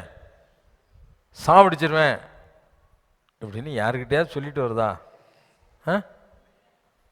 இல்லை ராத்திரி தூங்க போகிறவன்ட்ட தான், ஏய் நீ தூங்க போகிற, காலையில் நீ எந்திரிக்க மாட்டாப்பா, இன்னைக்கு ராத்திரி நீ என்ன செய்வ, சம்மதி ஆயிடுவ, செத்து போயிடுவ அப்படின்னு சொல்லிட்டு வருதா? யாருக்குமே மரணம் என்ன செய்யறதில்ல, சொல்லிட்டு வர்றதில்ல. சொல்லிட்டு மரணம் என்பது திடீரென்று சம்பவிக்கும். திடீரென்று என்ன செய்யும், நினையாத நேரத்தில் நமக்கு என்ன செய்கிறது, மரணம் வருகிறது. மரணம் வருகிறது. இதில் வந்து டாக்டர் வந்து நம்மளை புழைக்க வைக்கிறவங்க தானே. இந்த புழைக்க வைக்கிற டாக்டர் சாகாமல் இருக்காங்களா? செத்து போயிடுறாங்களா? இல்லை அப்படி தானே? ஆமாம். இப்போ பிரசங்கம் பண்ணுற ஊழியக்காரரு, கர்த்தருக்குள் நான் பலனாக இருக்கிறேன், கர்த்தருடைய ஆவியார் என்னோடு கூட இருக்கிறார், தரித்திரருக்கு சுவிசேஷத்தை பிரசங்கிக்கிறேன் அப்படின்னு சொன்னால் இந்த ஊழியக்காரர் சாகாமல் இருக்காரா? எந்த ஊழியக்காரனா இருந்தாலும் என்ன செய்கிறான், செத்துடுறான். இல்லை பைபிளில் சொல்லும்போது அவர் என்ன சொல்கிறார் பாருங்கள். ரோமருக்கு எழுதின நிருபத்தில் வாசிக்கும் பொழுது, ரோமர் 5ஆம் அதிகாரம் 14வது வசனத்தை வாசிக்க கேட்போமா? ரோமர் 5ஆம் அதிகாரம் 14வது வசனம். அப்படி இருந்தும் மரணமானது ஆதாம் முதல் மோசே வரைக்கும் ஆதாமின் மீறுதலுக்கு ஒப்பாய் பாவம் செய்யாதவர்களையும் ஆண்டு கொண்டது. அந்த ஆதாம் பின்பு வந்தவருக்கு முன் அடையாளமானவன். நல்லா கவனிங்க. அந்த மரணம் எல்லாரையும் என்ன செய்யுது, ஆண்டு கொண்டது. அப்படின்னா அது நம்ம மேல ஆளுகை செலுத்துகிறது. ஆளுகை, அந்த மரண தூதனுக்கு நம்ம மேல ஆளுகையை கொடுத்தாச்சு, ஆளுகையை கொடுத்துட்டார். அவன் பாவியா இருந்தாலும் சரி, அவன் பரிசுத்தமானவனா இருந்தாலும் சரி, எல்லாரும் கண்டிப்பா என்ன செய்யணும், செத்து தான் ஆகணும். அப்போ மரணம் என்பது மனிதனுக்கு நியமிக்கப்பட்டது. மரணம் என்பது நீ எதிர்பார்த்தாலும் எதிர்பார்க்காட்டாலும் நீ என்ன செய்ய போற, பேபியா இருந்தாலும் சாகும், வயசானவங்களா இருந்தாலும் நடு வயசாக இருந்தாலும் சாவாங்க, எல்லாரும் என்ன செய்வாங்க, சாகத்தான் போகிறாங்க. யாராக இருந்தாலும், பலனுள்ளவனாக இருந்தாலும் பலவீனனாக இருந்தாலும் எல்லாருக்கும் மரணம் என்ன செய்கிறது, அது இப்போதான் அப்போதாங்கிறது என்ன செய்யாது, கிடையவே. அதை ஏற்றுக்கொண்டு தான் ஆகணும். அப்போ எல்லாருக்கும் வரும், எல்லாருக்கும். இது முதலாம் மரணம். சரிதானா? இப்போ ரெண்டாவது ஒரு மரணம் இருக்குது. ரெண்டாவது என்ன மரணம்? வெளிப்படுத்தின விசேஷத்தில் வாசிப்போமே. வெளிப்படுத்தின விசேஷத்தை எடுத்துக்கோங்க. 20ஆம் அதிகாரம் 14வது வசனத்தை வாசி கேட்போமா? வெளிப்படுத்தல் 20ஆம் அதிகாரம் 14வது வசனம். அப்பொழுது மரணமும் பாதாளமும் அக்னி கடலிலே தள்ளப்பட்டன. இது இரண்டாம் மரணம். அப்பொழுது மரணமும் பாதாளமும் அக்னி கடலிலே தள்ளப்பட்டன. இது இரண்டாம் மரணம். இது வேற என்ன? இரண்டாம் மரணம். அப்போ அக்கினியும், அதாவது மரணமும் பாதாளமும் மட்டும் அக்கினி கடலுக்கு போகலை. இன்னும் பைபிளில் சொல்லியிருக்குது, நாமும் பரிசுத்தமாய் ஜீவிக்கலன்னா எங்கே தான் போவோம்? ஜீவ புஸ்தகத்தில் பெயர் எழுதப்பட்டவனாய் காணப்படாதவன் எவனோ அவன் எங்கே போனானா? அக்கினி கடலிலே தள்ளப்பட்டான். அப்போ முதல் மரணத்தில் எங்கே போற? நீ மண்ணுக்குள்ளே போற, சரிதானா? அதுக்கப்புறம் என்ன செய்றாரு? எந்திரின்னு எழுப்பி விட்டுறாரு. ஆண்டவர் என்ன செய்றாரு? ஆமாம், செத்து போன எல்லாருமே மண்ணுக்குள்ளே வந்து என்ன செய்வாங்க? எந்திரிச்சு வருவாங்க. அப்போ எல்லாம் எப்படி இருப்பாங்க? அப்படி இருப்பாங்களா, இப்படி இருப்பாங்களா? இப்படிலாம் கற்பனை பண்ணாத. அதுக்கப்புறம் அவங்க வார சரீரம், அவன் பரிசுத்தமானாக இருந்தாலும் சரி, பரிசுத்தம் இல்லாதவனாக இருந்தாலும் சரி, அவனுடைய சரீரம் ஒரு மகிமை அடைந்த சரீரமாக என்ன செய்யும்? இருக்கும். சரீரம் எப்படி இருக்கும்? மகிமையான சரீரம். அதனுடைய தோற்றத்தை நீ கண்டு என்ன செய்ய முடியாது, அதை அடையாளம் காண முடியாது. அப்படிப்பட்ட ஒரு சரீரம் என்ன செய்யும்? எழுந்து வரும். எழுந்து வந்ததை மறுபடியும் ஆண்டவர் என்ன செய்கிறார்? நரகத்துக்குள்ள என்ன செய்றாரு? தள்ளிடுறார். அதுதான் என்னது? இரண்டாம் மரணம். அதுதான் நித்திய மரணம். நித்திய ஜீவன். இன்னொன்று என்னது? நித்திய மரணம், நித்திய நித்திய காலமாய் அக்கினியில கடந்தே என்ன செய்வான், அவன் சாகவும் மாட்டான் பொழைக்கவும் மாட்டாங்கிற மாதிரி தினம் தினம் செத்துக்கொண்டே இருப்பான், தினம் தினம். ஆமாம், இது வேதத்தில் சொல்லப்பட்டது, இது சத்தியம், இது சத்தியம். மனிதனுடைய வாழ்க்கைக்கென்று நியமிக்கப்பட்ட அந்த காரியம் நீ அறிந்து கொள்ள வேண்டும். என்ன செய்யணும்? அறிந்து கொள்ள வேண்டும். இந்த உலகத்தின் காரியத்திற்காக ஆண்டவர் சொன்னார், உலக சிநேகம் தேவனுக்கு விரோதமான பகை. தேவனுக்கு நீ பகைங்கனா இருந்தாயானால் உனக்கு இருப்பிடம் எங்கதான் இருக்கு? எங்கதான் இருக்குது? நரகத்துல தான் இருக்குது. இந்த உலகத்திற்கு சொந்தமானது என்ன? நீ பார்க்கக்கூடிய சரீரம் கூட எதுக்கு சொந்தமானது தான்? எதுக்கு சொந்தமானது தான்? உலகத்திற்கு. சரீரத்தை நேசிக்கிற அளவு உள்ள இருக்கக்கூடிய உள்ளான மனிதன் என்று சொல்லக்கூடிய அந்த ஆத்மாவை நாம் என்ன செய்யறதில்ல, சிநேகிக்கிறது இல்லை. ஆத்மாவை குறித்து அறிவுள்ளவன் தான் சொல்லிட்டு போனான், என் ஆத்மாவே கர்த்தரை ஸ்தோத்திரி. ஆத்மாவை குறித்து உனக்கு அக்கறை உண்டா? மரணத்தை சந்திக்க போகிற நீ உன் சரீரத்துக்கு கொடுக்கக்கூடிய முக்கியத்துவத்தை நரகத்தையோ அல்லது பரலோகத்தையோ சுதந்திரிக்க போகிற ஒரு உள்ளான மனிதன் ஒருத்தன் இருக்கிறான், அவன் தான் மகிமையின் சாயல் அடைய போகிறான். அவனுக்கு நீ எந்த அளவு முக்கியத்துவம் கொடுக்கிற? அல்ல யோசிப்பார். சரீர தேவைக்காக எவ்வளவு முக்கியத்துவம் கொடுக்கிறோம் இல்லை? எவ்வளவு முக்கியம். சரீரத்தின் ஒரு பகுதி பழுதடைஞ்சு போச்சுன்னா அதுக்காக நம்ம எவ்வளவு பிரயாசப்படுகிறோம். இன்றைக்கு நம்முடைய சரீரத்துக்கு முக்கியத்துவம் கொடுக்கிறோம், நம்முடைய தோற்றத்திற்கு முக்கியத்துவம் கொடுக்கிறோம். நம்முடைய தோற்றத்திற்கு முக்கியம். நம்ம எவ்வளவுக்கு எவ்வளோ நல்லா தோற்றம் அளிக்கணுமோ அவ்வளவுக்கு எவ்வளோ நம்ம என்ன செய்கிறோம், பிரயாசம். ஆனால் உள்ளான மனிதனை குறித்த அக்கறை நமக்கு என்ன செய்யறதில்ல, இருக்கிறதே. உள்ளே இருக்கக்கூடிய ஒருத்தன் இருக்கிறானே, அவன் சாகடிக்கப்படுறானே அப்படிங்கிற எண்ணம் நமக்கு என்ன செய்யறதில்ல, அநேக நேரத்தில் இருக்கிறதில்ல, அநேக நேரத்தில் இருக்கிறதில்ல. இப்போ இந்த இரண்டாம் மரணத்திற்கு தப்ப வேண்டுமானால், இந்த இரண்டாம் மரணத்திற்கு தப்ப வேண்டுமானால் அதுக்கு உன் மேல அதிகாரம் வராமல் இருக்கணும்னா, இரண்டாம் மரணம் என்னது? அக்கினி கடல், அப்படிதானே? அக்கினி கடல்.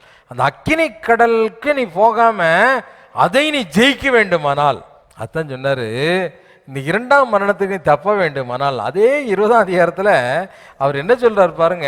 6ஆம் அதிகாரத்தை வசனத்தை வாசி கேட்போமா? வெளிப்படுத்தல் 20ஆம் அதிகாரம் 6வது வசனம். முதலாம் உயிர்த்தெழுதலுக்கு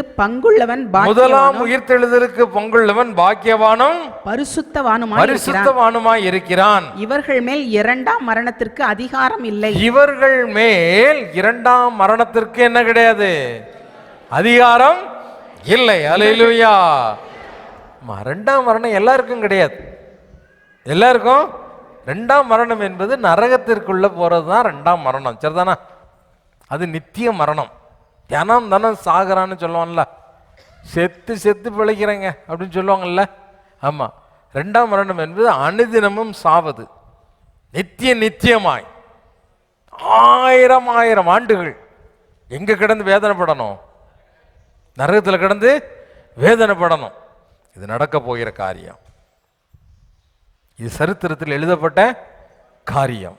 மோசையின் காலத்தில் மோசே சொன்னார், எல்லாரும் மறிக்கிற மாதிரி இந்த தாத்தான் அபிராம் என்ன செய்யக்கூடாது, கோராகு தாத்தான் அபிராம் சாகக்கூடாது.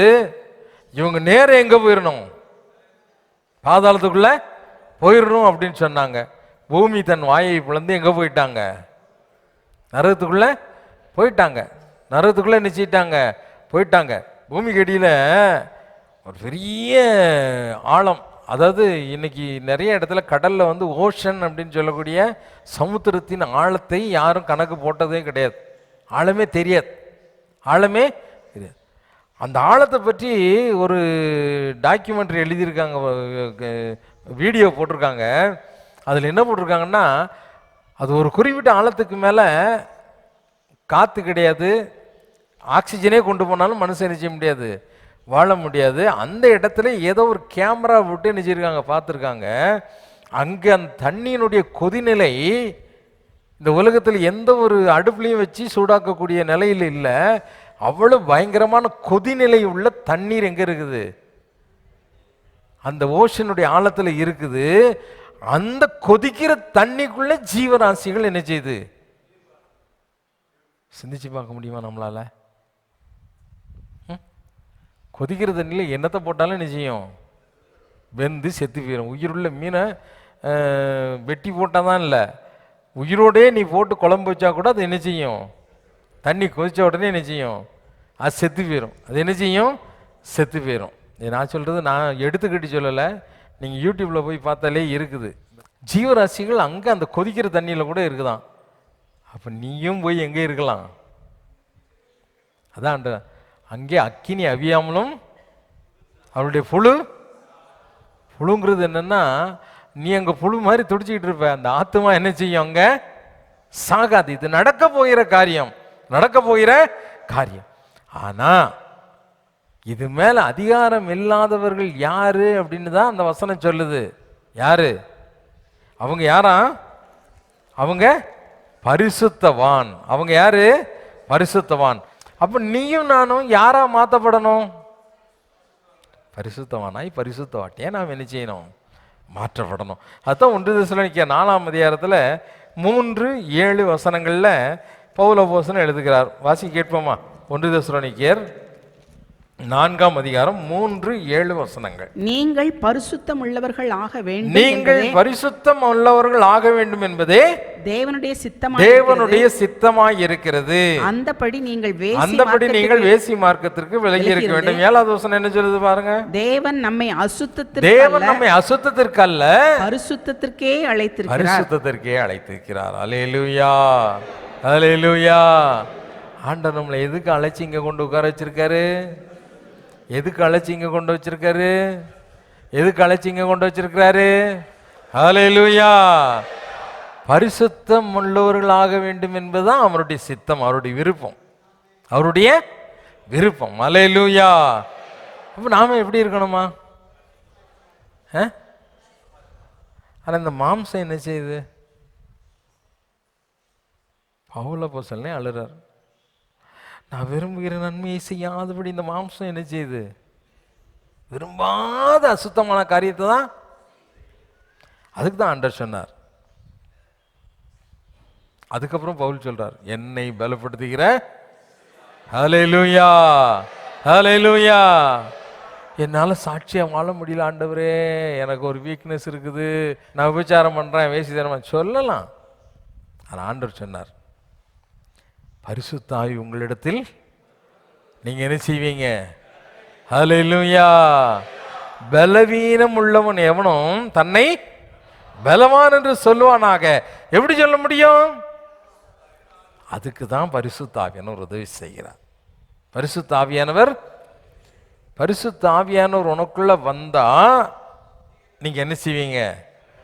பலன் அடைந்து அவருக்கு சாட்சிகளாய் நீங்க என்ன செய்வீங்க? வாழுவீர்கள். அவருக்கு சாட்சிகளாய் வாழுறதுன்னா அதுதான் ஒரு பரிசுத்த வாழ்க்கை. அதுதான் பரிசுத்த வாழ்க்கை இல்ல. அதாவது நீதிமான் என்றைக்குமே விழாமல் இருப்பான் அப்படின்னு வசனம் இருக்குதா? விடுவான் ஐயா, 7 தடவை முழட்டுமே, ஆனா எழுந்து நிற்பான். எழுந்து பன்னி மாதிரி இருக்கவன் தான் எங்க கிடப்பான்? ஆமா ஆமா, அந்த சேற்றிலே நிச்சயம் விழுந்துட்டான்னா அந்த இன்பத்தில் அப்படியே என்ன செய்வான்? காலத்தை கழிச்சு கழிச்சு கழிச்சு தான் பொழுதெல்லாம் எதில் கழிச்சுக்கிட்டு இருப்பான்? அந்த அசுத்தத்திலே. அதாவது மனிதன் என்பவன் இந்த மாம்சத்தில் இருக்க வரைக்கும் அவனுக்கு என்ன உண்டு? போராட்டம். உன்னுடைய சிந்தையில உன்னுடைய எல்லாவற்றிலும் அசுத்தத்தை விதைப்பதற்கு அந்த மாம்சம் என்ன செய்யுது? ரெடியா இருக்குது. ஆனா ஜெயத்தை கொடுக்கிற பரிசுத்த ஆவியானவர் உனக்குள் இருப்பாரானால் நீ என்ன செய்ய முடியும்? பலனடைய முடியும், எல்லாவற்றையும் மேற்கொள்ள முடியும், எல்லாவற்றையும் மேற்கொள்ள. அப்ப 2ஆம் மரணத்துக்கு நீ மரணத்துக்கு உன் மேல அதிகாரம் இல்லாம மாறணும், இந்த நரகத்திற்கு தப்ப வேண்டுமானால் நீ என்ன செய்ய வேண்டும்? என்ன செய்யணும்? பரிசுத்தமாய் வாழ வேண்டும். அல்லேலூயா, அல்லேலூயா.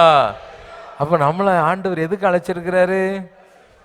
பரிசுத்தத்திற்கு அழைத்திருக்கிறார். பரிசுத்தமாக இருப்பதற்கு உதவி செய்கிறது யாரு? யாரு? கொஞ்சம் சத்தமாக தான் சொல்லுங்களேன். பரிசுத்த ஆவியானவர். ஹல்லேலூயா, ஹல்லேலூயா.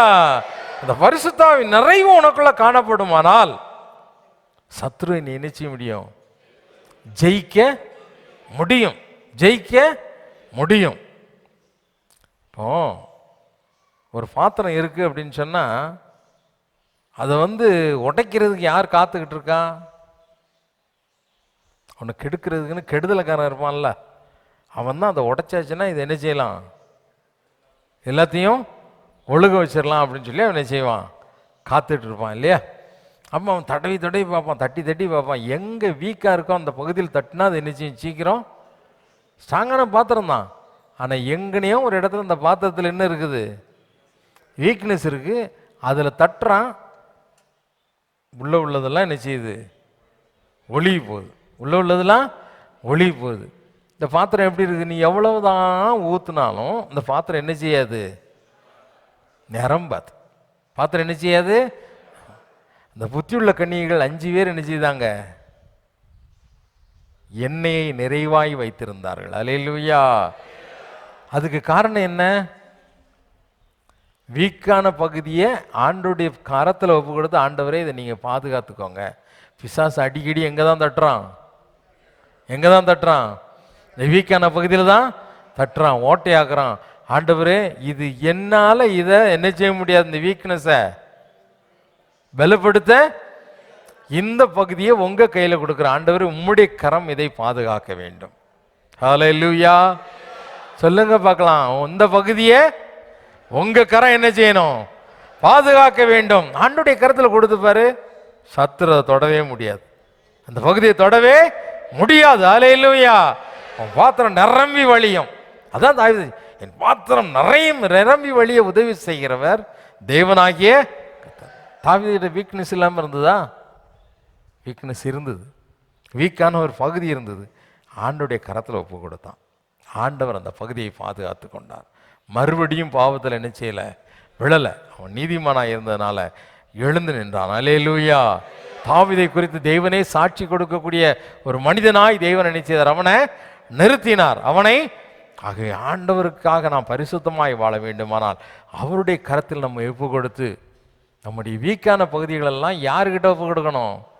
யாருக்கிட்ட ஹேண்ட் ஓவர் பண்ணணும்? உன்னுடைய முயற்சியின் சிலவர் சொல்லுவாங்க, நான் நினச்சா இதை விட்டுருவேன். இங்கே சமாளம் விடுவாங்க நிறைய பேர். நான் நினச்சா நாளைக்கே இதை விட்டுருவேன் ப்ரோ. இந்த கெட்ட பழக்கத்தை சாகிற வரைக்கும் அவன் திருந்தவே மாட்டான். அவருடைய கையில் கொடுத்தாதான் நீ திருந்த முடியும். உன்னை யாருடைய கையில் கொடுக்கணும்? ஆண்டவரே என்னை பாதுகாத்துக்கோங்க, அவருடைய கருத்தில் கொடுத்துப்பார், கொடுத்துப்பார். நிச்சயமாக உன்னை பரிசுத்தமானாய் நிறுத்துவார். சரி, ஆண்டோடைய வருகை, ஆண்டோடைய வருகைக்காக காத்திருக்கீங்களா? காத்திருக்கீங்களா? எப்போ வருவார், எப்போ வருவார் ஆண்டவரே, எப்போ வருவார், எப்போ? இப்போ நிறைய பேர் ஆண்டோடைய வருகைக்காக காத்திருந்தே கோட்டை விட்டுட்டு போயிடுறாங்க. இன்னைக்கு செய்தியே அதுதான் உனக்கு இன்னைக்கு சொல்லிக்கிட்டு இருக்கேன். அதுக்காக காத்திருக்கக்கூடாதுன்னு இல்லை. நீ பரிசுத்தமாக இல்லாமல் காத்திருந்து என்ன பிரயோஜனம்? வருகைக்கு முன்னால் நீ செத்து போயிட்டேன்னா, பரிசுத்தமே இல்லாமல் ஆண்டவரே எப்படி வருகைக்காக காத்திருக்கிறோம், ஏங்குகிறோம், எல்லாம் பாட்டெல்லாம் பாடுற சூப்பராக தான் இருக்கு. ஆனால் அதுக்கு முன்னால் வருகை வர்றதுக்கு முன்னால் செத்து போயிட்டேன்னு வச்சுக்கோ, மரணத்தை குறித்து ஜாக்கிரதையாக இருக்கணும். வருகை என்பது கண்டிப்பாக வரப்போகுது, கண்டிப்பாக வரப்போகுது. நிறைய பேர் ஐயோ அங்கே கொண்டு போட்டாங்களா, எங்கே கொண்டு போட்டாங்களா, ஐயோ ஆண்டவர் வந்துடுவாரோ வந்துடுவாரோ, இடி முழக்கம் வருது, அப்படி வருது, எப்படி வருது. வானத்தில் என்ன அடையாளம் வரட்டும்யா, என்ன வரணும்? அடையாளம் வரட்டும்யா. எதுக்காவது பயப்படுவோமா? 666 முத்திரை வரட்டும், உன்னை கொலை செய்கிறன்னு மிரட்டட்டும், அந்நியர்களுடைய கரத்தில் திருச்சபைகள் ஒப்பு கொடுக்கப்படட்டும், ஏன் பயந்து சாகிற? ஏன் புலம்பி அழுதுகிட்டு இருக்க? ஐயோ அப்படி ஆகிப்போச்சு, ஆகிப்போச்சு. நடக்க வேண்டியது நடந்தான் ஆகும்.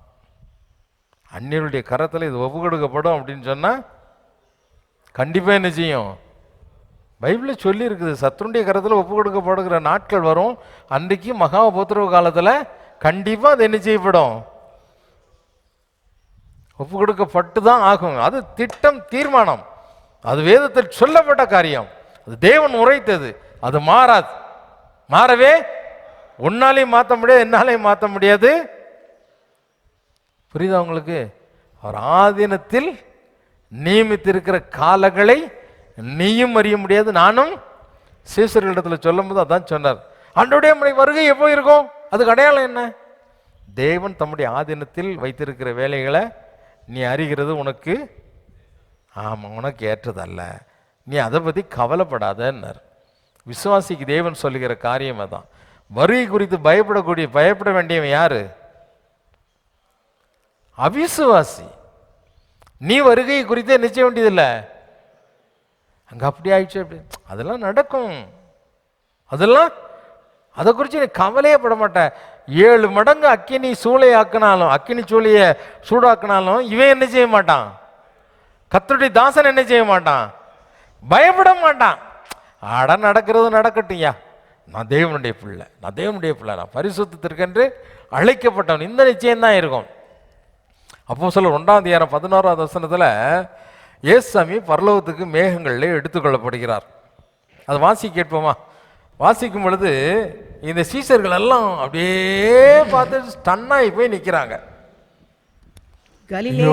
ஆண்டவர் போயிட்டாரேன்னுட்டு. வாசி கேட்போம். 1:14. கலிலேயராகிய மனுஷரே, நீங்கள் ஏன் வானத்தை அண்ணாந்து பார்த்து கொண்டிருக்கிறீர்கள்? உங்களிடத்திலிருந்து வானத்திற்கு எடுத்துக்கொள்ளப்பட்ட இந்த இயேசுவானவர் எப்படி உங்கள் கண்களுக்கு முன்பாக வானத்திற்கு எழுந்தருளி போனாரோ அப்படியே மறுபடியும் வருவார். அல்லேலூயா, அல்லேலூயா. மேகங்களுடனே எடுத்துக்கொள்ளப்பட்டார், மேகங்களோடு கூட அவர் வரப்போகிறார். அல்லேலூயா. ஆமா, அவர் வரப்போறாரு. வரட்டும். அந்த வருகையின் அடையாளங்களை குறித்து ஏன் நீ கலங்கிக்கிட்டு இருக்க? ஏன் நீ பயப்படுற? அதை குறித்து உனக்கு ஏன் அச்சம்? எதிர்பார்த்து என்ன செய்யறோம்? காத்துக்கிட்டு இருக்கோம். எதிர்பார்த்து என்ன செய்யறோம்? காத்துக்கிட்டு இருக்கோம் இல்லையா? 1 தெசலோனிக்கர் 5:2-4 வரைக்கும் வாசி கேட்போம்னா அந்த எதிர்பார்ப்பு எப்படிப்பட்டது? வாசி கேட்போமா? இரவிலே திருடன் வருகிற விதமாய் கர்த்தருடைய நாள் வரும்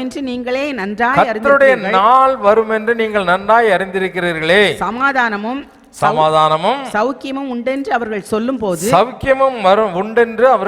பொழுது கர்ப்பவதியானவளுக்கு வேதனை வருகிறது போல அழிவு சடுதியாய் அவர்கள் மேல் வரும். அவர்கள் தப்பி போவதில்லை. சகோதரரே, அந்த நாள் திருடனை போல உங்களை பிடித்துக் கொள்ளத்தக்கதாக நீங்கள் அந்தகாரத்தில் இருக்கிறவர்கள் அல்லவே. நீங்கள் எல்லாரும் வெளிச்சத்தின் பிள்ளைகளும். ஆமா, நீங்கள் எல்லாரும் வெளிச்சத்தின் பிள்ளைகளாக இருக்கிறீர்கள். நல்லா கவனிங்க. போதும். நல்லா கவனிங்க. நம்ம காத்திருக்கும் பொழுது எப்பா ஒரு திருடம் வரன்ட்டானே, இப்படி வருவானோ அப்படி வருவானோ, எப்படி இப்படி வருவான்னு தெரியல, பின்வாசலில் வருவானோ, திருட மாறேன்னு சொல்லி உனக்கு ஒரு லெட்ரு போட்டான்னா அன்னைக்கு நீ என்ன செய்வ? இத்தனாம் தேதி இத்தனை மணிக்கு உன் வீட்டை கொள்ளடிக்க போறான்ட்டா என்ன செய்வ நீ? பாதுகாப்பு அதிகப்படுத்தும்ல, அதிகப்படுத்திட்டு ராத்திரி அந்த குறிப்பிட்ட நேரம் வரும்போது டங்குன்னு ஒரு பூனை ஒரு சட்டியை தட்டி விட்டா கூட நிஜம், வந்துட்டான் அப்படின்னா எப்படி இருக்கும்? திருடன் பற்றி தெரியாதோ? எல்லாம் இருக்கு. அசால்ட்னஸை பார்த்தா உங்கள் வீட்டுக்கு திருடன் வரல, வந்தால் தான் தெரியும். அப்படியே பயந்து சாமாங்க, ஐயோ அங்கே வந்துட்டானா அப்படின்னு சொல்லி என்ன இருக்கும்? இருட்டில் இருந்தால் என்ன இருக்கும்? பயம் இருக்கும். திருடன் வர்றது தெரியணும் அப்படின்னு சொன்னால் அன்னைக்கு என்ன செய்யணும்? சுற்றி நல்ல ஃபோக்கஸ் லைட்டுக்கு ஆர்டர் பண்ணி பளிச்சின்னு லைட்டு வச்சு ஒரு சின்ன பூச்சி போனால் கூட என்ன செய்யணும்? தெரிகிற அளவுக்கு வெளிச்சம் வச்சுட்டோம்னா வரட்டும் பார்க்கலாம் அப்படின்னு சொல்லி என்ன செய்யலாம்? அந்த ஃபோக்கஸ் லைட்டை 4 கேமரா சுற்றி சுற்றி வச்சாச்சுன்னா வீட்டுக்குள்ளே உட்காந்து எந்த வழியாக வரான் பார்க்கலாம் அப்படின்னு 8 கேமரா இருக்குன்னா 8 பேரை உட்கார வச்சு வீட்டில் இருக்க 8 பேரையும் நீ இந்த கேமரா பாரு, நீ இந்த கேமரா பாரு அப்படின்னு என்ன செய்யலாம்? இல்லை அப்படி தானே? ஆமாம். அதான் ஆண்டவர் சொன்னார் அந்த தெசலோனிக்கேயர் சொல்லும்போது 4வது வசனத்தை, அந்த நாள் திருடனை போல உங்களை பிடித்து கொள்ளத்தக்கதாக நீங்கள் அந்தகாரத்தில், அந்த திருடனை போல பிடித்து கொள்ளத்தக்கதாக நீங்கள் அந்தகாரத்தில் இருக்கிறவர்கள் அல்லவே அப்படின்னு சொன்னால், அந்த திருடனுடைய வருகை எப்படி இருக்குமோ அதே மாதிரி வருகை இருக்கும் தேவனுடைய. அப்படி தானே சொல்லியிருக்குது. ஆண்டோடைய வருகை எப்படி இருக்குமா? திருடனுடைய முன் அறிவிப்பின்றி வரக்கூடியது, எதிர்பாராத நேரத்தில் சம்பவிக்கக்கூடியது. ஏவா இவ்வளோ பாதுகாப்பு இருந்தது, நாயெல்லாம் வளர்த்தாங்க, இப்படி கொள்ளடிச்சு போயிட்டானப்பா. எதிர்பார்த்தா நடக்குது, திடீரென்று நடக்கக்கூடிய ஒரு சம்பவம். அதே போல தான் தேவனுடைய வருகை இருக்கும். ஆனால் நீ என்ன செய்ய மாட்ட? அந்த வருகையை குறித்து எதிர்பார்த்து எதிர்பார்த்து எதிர்பார்த்து நீ சோர்ந்து போக மாட்டேன். எப்பவும் வரட்டும், என் நேசர் எப்போ வராருன்னா காத்துக்கிட்டு இருக்கேன், எப்போ வராருன்னா காத்து. அவர் மத்திய வானத்தில் வரும் பொழுது நானும் அவரோடு கூட என்ன செய்வேன்? பறந்து செல்லுவேன். அல்லேலூயா. ஏன்னா அவர் சொன்னார், நீங்கள் எங்கே இருக்கிறீங்க? வெளிச்சத்தில் இருக்கீங்க. நீங்கள் எங்கே இருக்கீங்க? ஆமாம், வெளிச்சத்தின் பிள்ளைகள். உன்னை பாவமாக்கி அந்த இருள் சூழ்ந்துக்கிட்டு இல்லை, பாவமாக்கி இருள் என்ன செய்யல? சூழ்ந்து கொண்டு உன்னை சுற்றிலும் ஒரு பெரிய வெளிச்சம் இருக்கிறது. ஆகவே வருகை என்பது உன் கண்களுக்கு தெரிந்தது. அது ஏற்ற நேரத்தில் நடக்கும் பொழுது உனக்கு அது என்ன செய்யும்? இருட்டில் இருக்கவனுக்கு தான் ஒன்றுமே என்ன நடக்குதுன்னே தெரியாது. என்னப்பா நடக்குது உலகத்தில், என்னப்பா நடக்குது? வெளியே இருக்க அவன் கேட்பான், ஏப்பா இதெல்லாம் உங்கள் பைபிளில் சொல்லியிருக்குதா? இப்படிலாம் நடக்கும்னு சொல்லியிருக்குதா? இப்படி நடக்குது, அப்படி நடக்குது, அங்கே அப்படி நடக்குது, எப்படி நடக்குது அவன் கேட்பான். ஆனால் நீ என்ன செய்ய மாட்டேன்? கேட்க மாட்டேன். நாம் எங்கே இருக்கிறோம்? வெளிச்சத்தில் இருக்கிறோம். மத்தேயு 12ஆம் அதிகாரம் 19ஆம் வசனத்தில் சொல்லும் பொழுது ஆண்டவர் சொன்னார், இந்த பொல்லாத விபச்சார சந்ததி யார் என்ன தேடுறாங்க? அடையாளத்தை தேடுகிறார்கள். இன்னைக்கு நம்மளையும் பார்த்து ஆண்டவர் தான் சொல்றார், என்ன தேடிக்கிட்டு இருக்காங்க? ஐயோ அங்கே நட்சத்திரம் உழுதான், இங்கே என்ன செய்யுதான்? ஆண்டவர் நிறைய அடையாளம் சொல்லியிருக்காருல்ல, அப்படி தானே? பூமியில் ஆண்டவர் வருகைக்கு முன்னால் சூரியன் என்ன செய்யும்? இருள் அடையும். சந்திரன் என்ன செய்யும்? ரத்தமாக மாறிடும். இப்படிலாம் நிறைய அடையாளம் சொல்லியிருக்காருல்ல, அப்படி தானே? நிறைய அடையாளம் சொல்லியிருக்கார். யுத்தங்களையும் செய்திகளையும் கேள்விப்படுவீர்கள். ஜனத்துக்கு விரோதமாய் ஜனம், ராஜ்யத்துக்கு விரோதமாய் ராஜ்யம் எழும்பும். எல்லாரும் ஒருத்தன் காட்டி கொடுப்பான். இப்படிலாம் நடக்கும். பிரச்சனைகள்லாம் தலை விரித்து ஆடும், தலை விரித்து ஆடும். ஆனால் நீ என்ன செய்யாத? கலங்காத, பயப்படாத. கலங்காத, பயப்படாத. அடையாளத்தையே இதெல்லாம் நடக்கணும்னு சொன்னார், இதெல்லாம் நடக்கும், இப்படிலாம் நீ ஆராய்ச்சி பண்ணிக்கிட்டு இருக்காத. அடையாளத்தையே பார்த்துக்கிட்டு இருக்காத. நீ யாருடைய பிள்ளை? தேவனுடைய பிள்ளை. திருடம் மாதிரி அது வராது. நீ அடையாளத்தை பார்த்துக்கிட்டே இருக்காத, அடையாளங்களை தேடிக்கிட்டே இருக்காத, அடையாளங்களை தேடிக்கொண்டே இருக்காத அப்படிங்கிறதான் ஆண்டவர் சொன்னார். நீ அடையாளத்தையே தேடிக்கிட்டு இருந்தேன்னு வச்சுக்கோ, என்ன நடக்கும் தெரியுமா? என்ன நடக்கும் தெரியுமா? பைபிளில் தெளிவாக சொல்லியிருக்கா. மத்தேயு 24ஆம் அதிகாரம் 23, 24 வசனத்தை வாசி கேட்போமா? நீ அடையாளத்தை தேடிக்கொண்டிருப்பவர்களுக்கு நடக்கக்கூடியது என்ன? அப்பொழுது இதோ கிறிஸ்து இங்கே இருக்கிறார், அப்பொழுது கிறிஸ்து இதோ இங்கே இருக்கிறார், அதோ அங்கே இருக்கிறார் என்று எவனாகிலும் சொன்னால் அதோ நம்பாதீர்கள். அங்கே இருக்கிறார் என்று எவனாகிலும் சொன்னால் என்ன செய்யாதீங்க? நம்பாதீங்க. ஏனெனில் கள்ள கிறிஸ்துக்களும் கள்ள கிறிஸ்துக்களும் கள்ள தீர்க்கதரிசிகளும் எழும்பி கூடுமானால் தெரிந்து கொள்ளப்பட்டவர்களையும் வஞ்சிக்கத்தக்கதாக பெரிய அடையாளங்களையும் அற்புதங்களையும் செய்வார்கள். நல்லா கவனிங்க. அடையாளத்தை தேடிக்கொண்டிருப்பவர்கள் என்ன செய்வாங்க? அடையாளத்தை தேடிக்கொண்டிருக்கவங்க என்ன செய்வாங்க? ஓடுவாங்க. என்ன நடக்கும் பிரதர், என்ன நடக்கும் பிரதர், வருகைக்கு முன்னால் என்ன நடக்கும் பிரதர்? அடையாளத்தை இந்த பொல்லாத சந்ததியார் அடையாளத்தை தேடிக்கொண்டிருக்கிறார்கள். அடையாளத்தை தேடுறவன் என்ன செய்வான்? அங்க போய் குறி கேட்குற மாதிரி, இங்க போய் சாமி பூ போடுமா, அந்த முனிவர்கிட்ட போறான், இந்த ஞானிகிட்ட போறான். கிறிஸ்தவன் எங்க போறான்? கிறிஸ்தவன் எங்க போறான்? தீர்க்கதரிசிகளை தேடி தேடி ஓடுறான். செபிக்கணும்னு கூப்பிட்டா திறப்பில் நின்று ஜெபிக்க வாங்கப்பா, தேசத்தின் அழிவுக்கு நாம் திறப்பில் நின்று ஜெபிப்போம் அப்படின்னு சொன்னா, அங்கே போய் திறப்பின் வாசல் ஜெபத்தில் போய் நின்றுக்கிட்டு, ஆண்டவரே என் குடும்பத்தை கண்ணோக்கி பாருங்கப்பா, எனக்கு அப்படி இருக்குதுப்பா, நான் அழிஞ்சு போறையா சாமி, திறப்பில் நின்று ஜெபிக்க சொன்னா இவன் போய் எதுக்கு ஜெபம் பண்ணுறான்? அவன் பிரச்சனைக்கு ஜெபம் பண்ணிட்டு இருக்கான், திறப்பில் நிற்கல. என்ன நோக்கத்துக்காக ஜெபம் அங்க ஏற்படுத்தப்பட்டதோ அந்த நோக்கத்துக்காக அங்க போகல.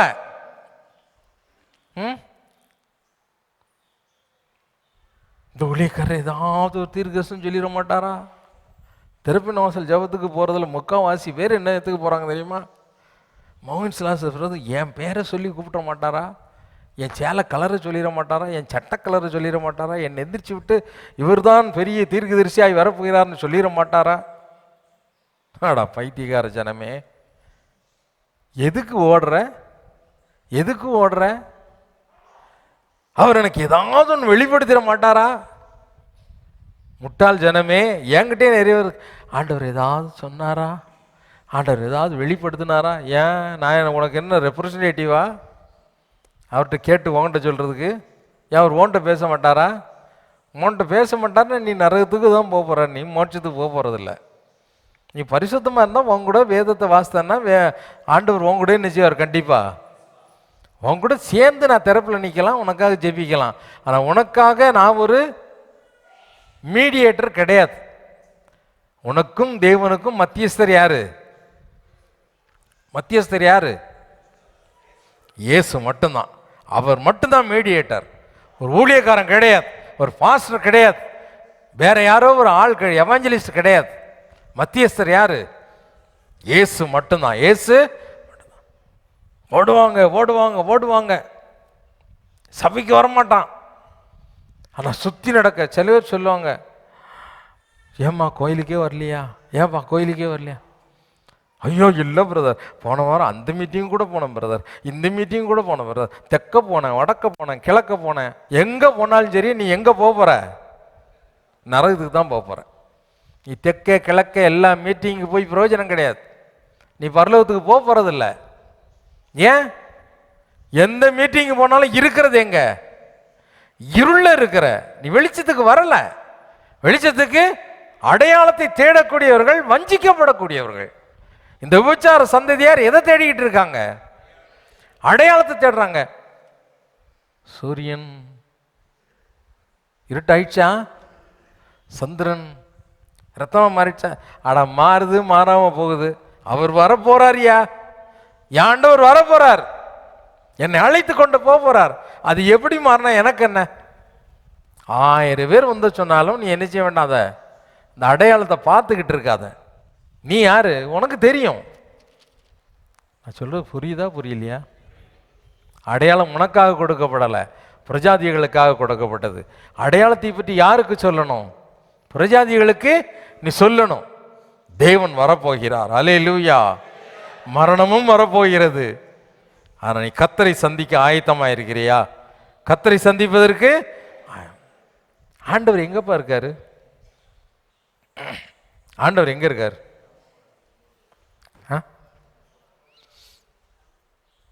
எங்க இருக்காரு? சமரியா ஸ்திரீ ஆண்டவர்கிட்ட சொன்னா, எங்க பிதாக்கள் எல்லாம் எருசலேமில் தேவனை தொழுது கொண்டு வந்தார்கள், யாக்கோபு இந்த கிணத்தை வெட்டி கொடுத்தார். ஆண்டவர் என்ன சொன்னாரு? பிதாவை எங்கும் தொழுது கொள்ளும் காலம் வரும். அல்லேலூயா, அல்லேலூயா. எங்கும் தொழுது கொள்ளும், உனக்குள்ளே வாசம் பண்ணுகிறார். அல்லேலூயா, அல்லேலூயா. உனக்குள்ளே வாசம் பண்ணுகிறார். சத்ரு எங்கெல்லாம் வருவான்? கோயிலுக்குள்ள வர முடியுமா? கோயிலுக்குள்ள ஒருத்தி வந்தா எவ்வளவும் நிமிரக்கூடாத. எத்தனை வருஷம்? 18 38 வரட்டுதான். 18 வருஷம் எவ்வளவு நிமிரக்கூடாத ஒரு கூனி. கோயிலுக்குள்ளே வரும்போதும் பிசாசு யார் மேலே தான் உட்காந்துருக்கு? ஹலோ, உங்களை பார்த்தா கேட்குறேன். கோயிலுக்குள்ளே வரும்போதும் ஏன் கோயிலுக்குள்ளே வரக்கூடாதுன்னா அந்த பிசாசு அவளை விட்டுட்டு என்ன செய்யணும்? கோயிலுக்குள்ளே வரும்போது மட்டும் அவன் என்ன செய்யணும்? அப்படா பலன் அடைந்தேன், வெளியே போகும்போது பலவீனமானேன்ட்டு என்ன செய்யணும்? போயிருக்கணும். அது எங்கேனாலும் வரும். பிசாசு கோயிலுக்குள்ளே வரனா உங்கள் வீட்டுக்குள்ளே வராமல் இருக்குமா? ஆனால் அவனை விரட்டக்கூடிய வல்லமையும் நம்ம கையில் நினைச்சிருக்கிற ஆண்டவர். அந்த விசுவாசம் உனக்கு வேணும். ஆமாம், ஆண்டவர் அங்கே இருக்கார் இங்கே இருக்காருன்னு ஓடுறவங்க ஒருத்தர் கூட ஆண்டவர் என்ன செய்ய மாட்டார். அந்த மீட்டிங் போனால் நான் நல்லா ஆயிடுவேனா, இந்த மீட்டிங் போனால் நான் நல்லா ஆயிடுவேனா, என் கடன்லாம் அடைக்கப்பட்டுருமா? ஓடாத. எங்கே இருந்தாலும் கர்த்தர் உனக்கு அற்புதத்தை செய்ய முடியும். எங்கே இருந்தாலும் கர்த்தர் உன்னை அபிஷேகிக்க முடியும். எங்கே இருந்தாலும் உனக்கு தேவன் விடுதலை கொடுக்க முடியும். ஹல்லேலூயா, ஹல்லேலூயா. ஆம், ஆண்டவர் எங்கே இருக்கார் அப்படின்னு சொன்னால் வேதவசனங்கள் ரொம்ப தெளிவாக சொல்லுது.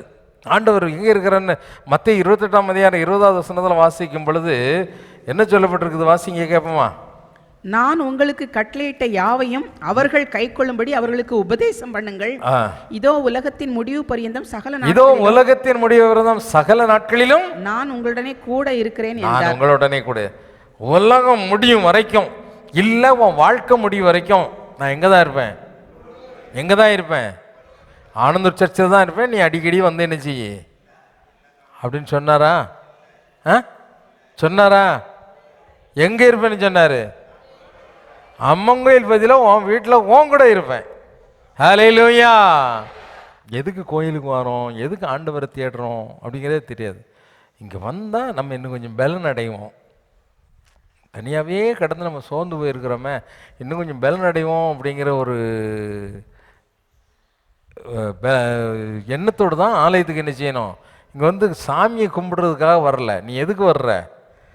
வேத வசனங்களை கேட்டு இன்னும் என்ன செய்யணும்?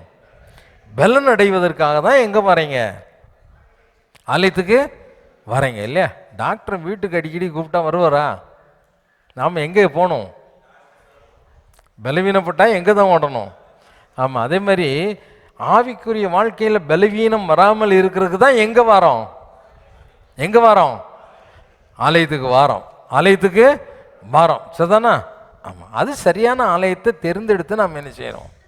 போகணும். அதுதான் ரொம்ப முக்கியம் இல்லை? ஆமாம், இன்றைக்கி அப்படி தான். இன்றைக்கி நிறைய திருச்சபைகள் எப்படி மாறி போச்சு அப்படின்னு சொன்னால், தரிசனம் இல்லாத திருச்சபைகள். எதற்காக சபை நடத்துகிறோம் என்றே நோக்கம் குறிக்கோள் இல்லாதபடி நடத்தக்கூடிய திருச்சபைகள். அழைப்பை பெற்றுக்கொள்ளாதபடி போதகர்களாகக்கூடிய அநேக போதகர்கள், சுவிசேஷகர்கள். அவங்க எதுக்கு இருக்கோன்னே தெரியல. மற்றவங்களை பார்க்குறாங்க, ஓ இப்படி ஒரு சர்ச் நடத்தினா நல்லா இருக்குமா? Business motive. இன்றைக்கி நம்முடைய வாழ்க்கையில் இன்றைக்கி நாம் எப்படி இருக்கிறோம்? நம்முடைய வாழ்க்கை எங்கே போய்கிட்டு இருக்குது? ஆண்டவர் எங்கே இருக்காருன்னு தேடி ஓடுறோம். ஆண்டவர் சொல்லிட்டார், நான் உலகத்தின் கடைசி வரைக்கும் நான் என்ன செய்கிறேன்? உங்களோட தான். ஏசாயாவில் சொல்லும்போது அவர் ரொம்ப தெளிவாக சொல்லியிருக்கு. 57ஆம் அதிகாரம் 15வது வசனத்தை வாசி கேட்போமா? ஏசாயா 57ஆம் அதிகாரம் 15வது வசனம். நித்தியவாசியும் பரிசுத்தர் என்கிற நாமம் உள்ளவருமாகிய நித்தியவாசியும் பரிசுத்தர் என்கிற நாமம் உள்ள கர்த்தராகிய நான் மகத்துவம் உன்னதமானவர் சொல்லுகிறார், உன்னதத்திலும் பரிசுத்த ஸ்தலத்திலும் வாசம் பண்ணுகிற நான் பணிந்தவர்களின் ஆவியை உயிர்ப்பிக்கிறதற்கும் நொறுங்கினவர்களின் இதயத்தை உயிர்ப்பிக்கிறதற்கும் நொறுங்குண்ட பணிந்த ஆவியுள்ளவர்களிடத்தில் வாசம் பண்ணுகிறார். நொறுங்குண்டு பணிந்த ஆவியுள்ளவர்களிடத்தில் எங்க வாசம் பண்றாராம்? ஆண்டவருக்கு முன்னாலும் இருதயத்தை நொறுக்கி, ஆண்டவரே அப்படின்னு உன்னுடைய காரியங்களை ஆண்டவர்கிட்ட மனது உடஞ்சி சொல்லி, ஒரு தப்பு பண்ணிட்டோன்னா அப்பா அம்மாவுக்கு மறைக்கணும்னு தான் நினைப்போம் இல்லை? அப்படி தானே? தப்பு பண்ணிட்டேன் ஆண்டவரே, ஒரு சின்ன தவறு சபலம் வாழ்க்கையில் வரும் பொழுது ஆண்டவர் எப்போ உங்கள்கிட்ட இருப்பார் தெரியுமா? தவறு செய்து மனிதனுடைய இயல்பு தான், நேச்சுரல். சரிதானா? ஒரு தப்பு பண்ணுறது அடுத்த நிமிஷம் ஆண்டவரே தப்பு பண்ண செய்திருக்கக்கூடாதுண்ணா, அடுத்த செகண்ட் அவர்கிட்ட போய் அழுது நொறுங்கி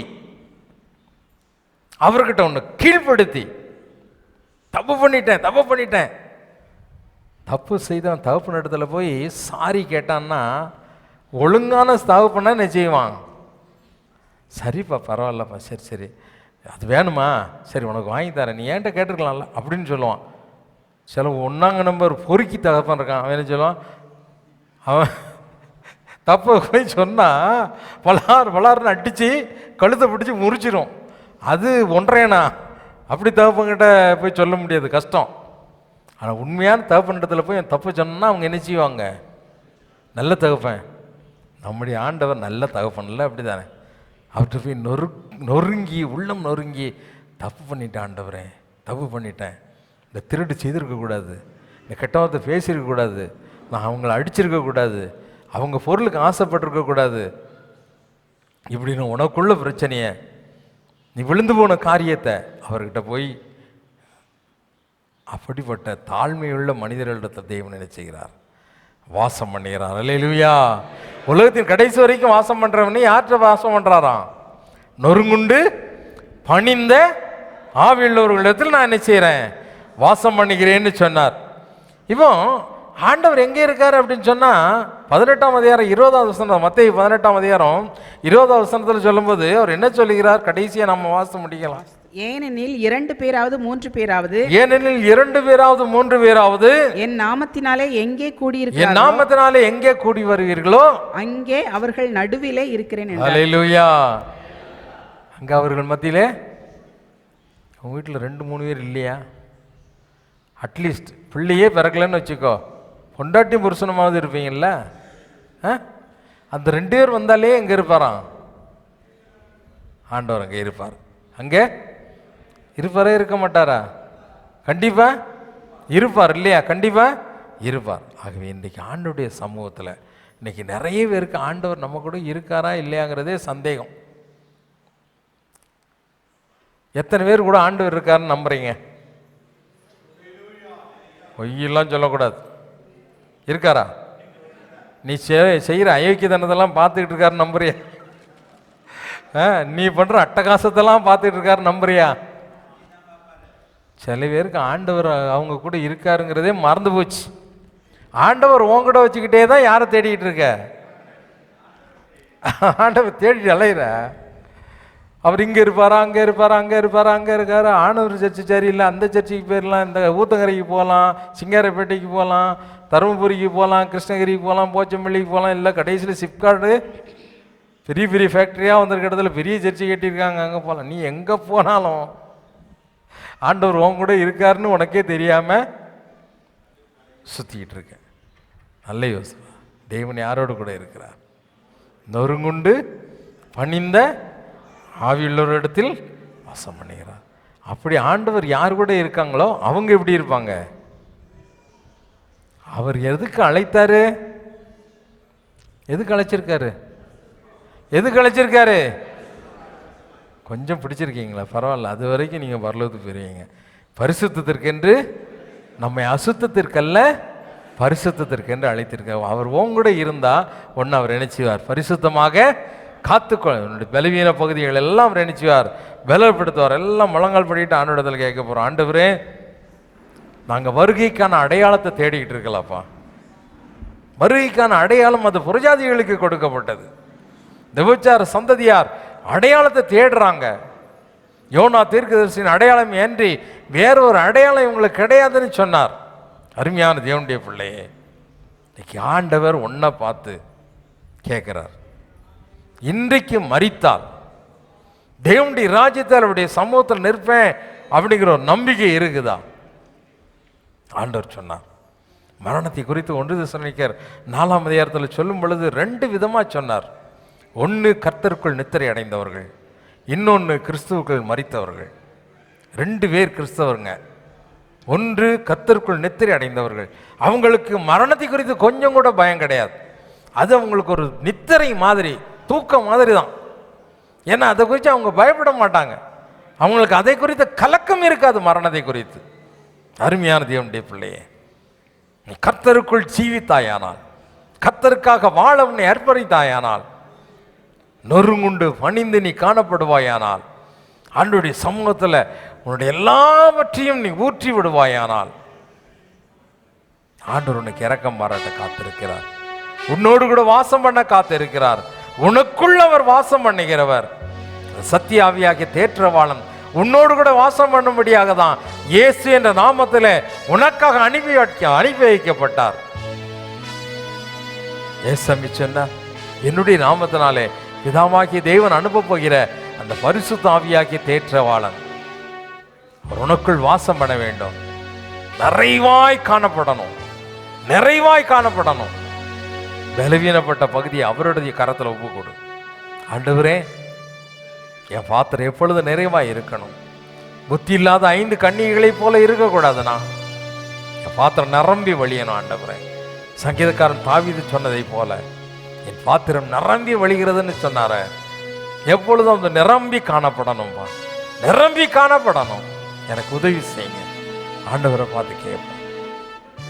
வருகைக்கான அடையாளத்தை நாம் தேடிக்கொண்டு இருக்க வேண்டாம். அது எப்பொழுது வந்தாலும் அல்லது மரணம் சம்பவித்தாலும் தேவனோடு கூட இருக்கக்கூடிய பாக்கியத்தை நான் பெற்றிருக்கிறேன் என்று நம்பிக்கையோடு சொல்லக்கூடிய ஒரு விசுவாச பிள்ளையாய் மாற வேண்டுமானால் தவறுகளை, பாவங்களை, பலவீனங்களை அவருடைய சமூகத்தில் நொறுங்கின இதயத்தோடு நீ ஒத்துக்கோ. அவரோடு கூட எப்பொழுது வாசம் பண்ணும்படியாய் நிறைவான ஒரு அபிஷேகத்தை பெற்றுக்கொள். கர்த்தர் உன்னை வழி நடத்துவார். நீ மரித்தாலும் தேவன் வந்தாலும் நீ அவருடைய சமூகத்தில் இருக்கக்கூடிய பாக்கியத்தை பெற்றுக்கொள்ளுவாய். அன்பு தகப்பனே, இந்த நாளிலே நாங்கள் எங்கள் மரணத்தை குறித்தும் வருகை குறித்தும் பார்த்தோம். மரணமோ வருகையோ நாங்கள் உம்முடைய சமூகத்தில் உம்மோடு கூட ஆளுகை செய்யக்கூடியவர்களாய் காணப்படணும். நாங்கள் திருடங்க வர்றதை குறித்து பயப்படுற மாதிரி பயப்பட்டுக்கிட்டு இருக்கல வருகையை குறித்து. ஏன்னா நாங்கள் வெளிச்சத்தின் பிள்ளைங்க, வெளிச்சத்தில் இருக்கிறோம். நாங்கள் நீதிமான்கள். ஆண்டவரை உம்மோடு கூட எப்பொழுது ஒப்புரவாகி உம்முடைய பிள்ளைகளாய் ஜீவிக்க வாழ ஆசைப்படுகிறோம். எங்களை பரிசுத்தமாக்கும். மக்கென்று நீதியின் சூரியனை போல பிரகாசிக்கக்கூடியவர்களாய் எங்களை மாற்றுங்க. ஆண்டவரே, உம்முடைய ஆகாய மண்டலத்தில் பிரகாசிக்கக்கூடிய நட்சத்திரங்களை போல நாங்கள் காணப்பட எங்களுக்கு உதவி செய்யுங்க. எங்களை ஆசீர்வதித்து அனுப்புவதற்காக உமக்கு ஸ்தோத்திரம். நீதியின் சூரியனாகிய உம்முடைய கரத்தில் எங்களை தாழ்த்துகிறோம். எங்களை பிரகாசிப்பீராக, பிரகாசிக்க பண்ணுவீராக. இந்த ராஜ்யத்தில் நித்திய மகிமையில நாங்கள் வந்தடையக்கூடிய பாக்கியத்தை எங்களுக்கு தாரும். இயேசுவின் நாமத்தில் ஜெபிக்கிறேன் பிதாவே, ஆமேன், ஆமேன். நம்முடைய கர்த்தராகிய இயேசு கிறிஸ்துவினுடைய கிருபையும் பிதாவாகிய தேவனுடைய அன்பும் பரிசுத்த ஆவியினுடைய அந்யோன்ய ஐக்கியமும் இன்றும் என்றும் சதா காலங்களிலும் நம்மளோட கூட இருப்பதாக. ஆமென். தேவ ஆசீர்வாதத்தோடு அடியாரை அனுப்பும் வார்த்தை என்னும் அப்பத்தாலே பொசித்து வளர்த்தியும் இப்போதும் மை தேடி வந்து மனதார போற்றினோம். மொத்தலோகத்தில் கழித்து உம்மை வாழ்த்தி தொழுவோம். ஆமென். என் ஆத்துமாவே கர்த்தரை ஸ்தோத்திரி, என் முழு உள்ளமே அவருடைய பரிசுத்த நாமத்தை ஸ்தோத்திரி. என் ஆத்துமாவே கர்த்தரை ஸ்தோத்திரி, கர்த்தர் செய்த சகல உபகாரங்களை மறவாதே. ஆமென், ஆமென். ஹல்லேலூயா, ஹல்லேலூயா, ஹல்லேலூயா. God bless you. Amen.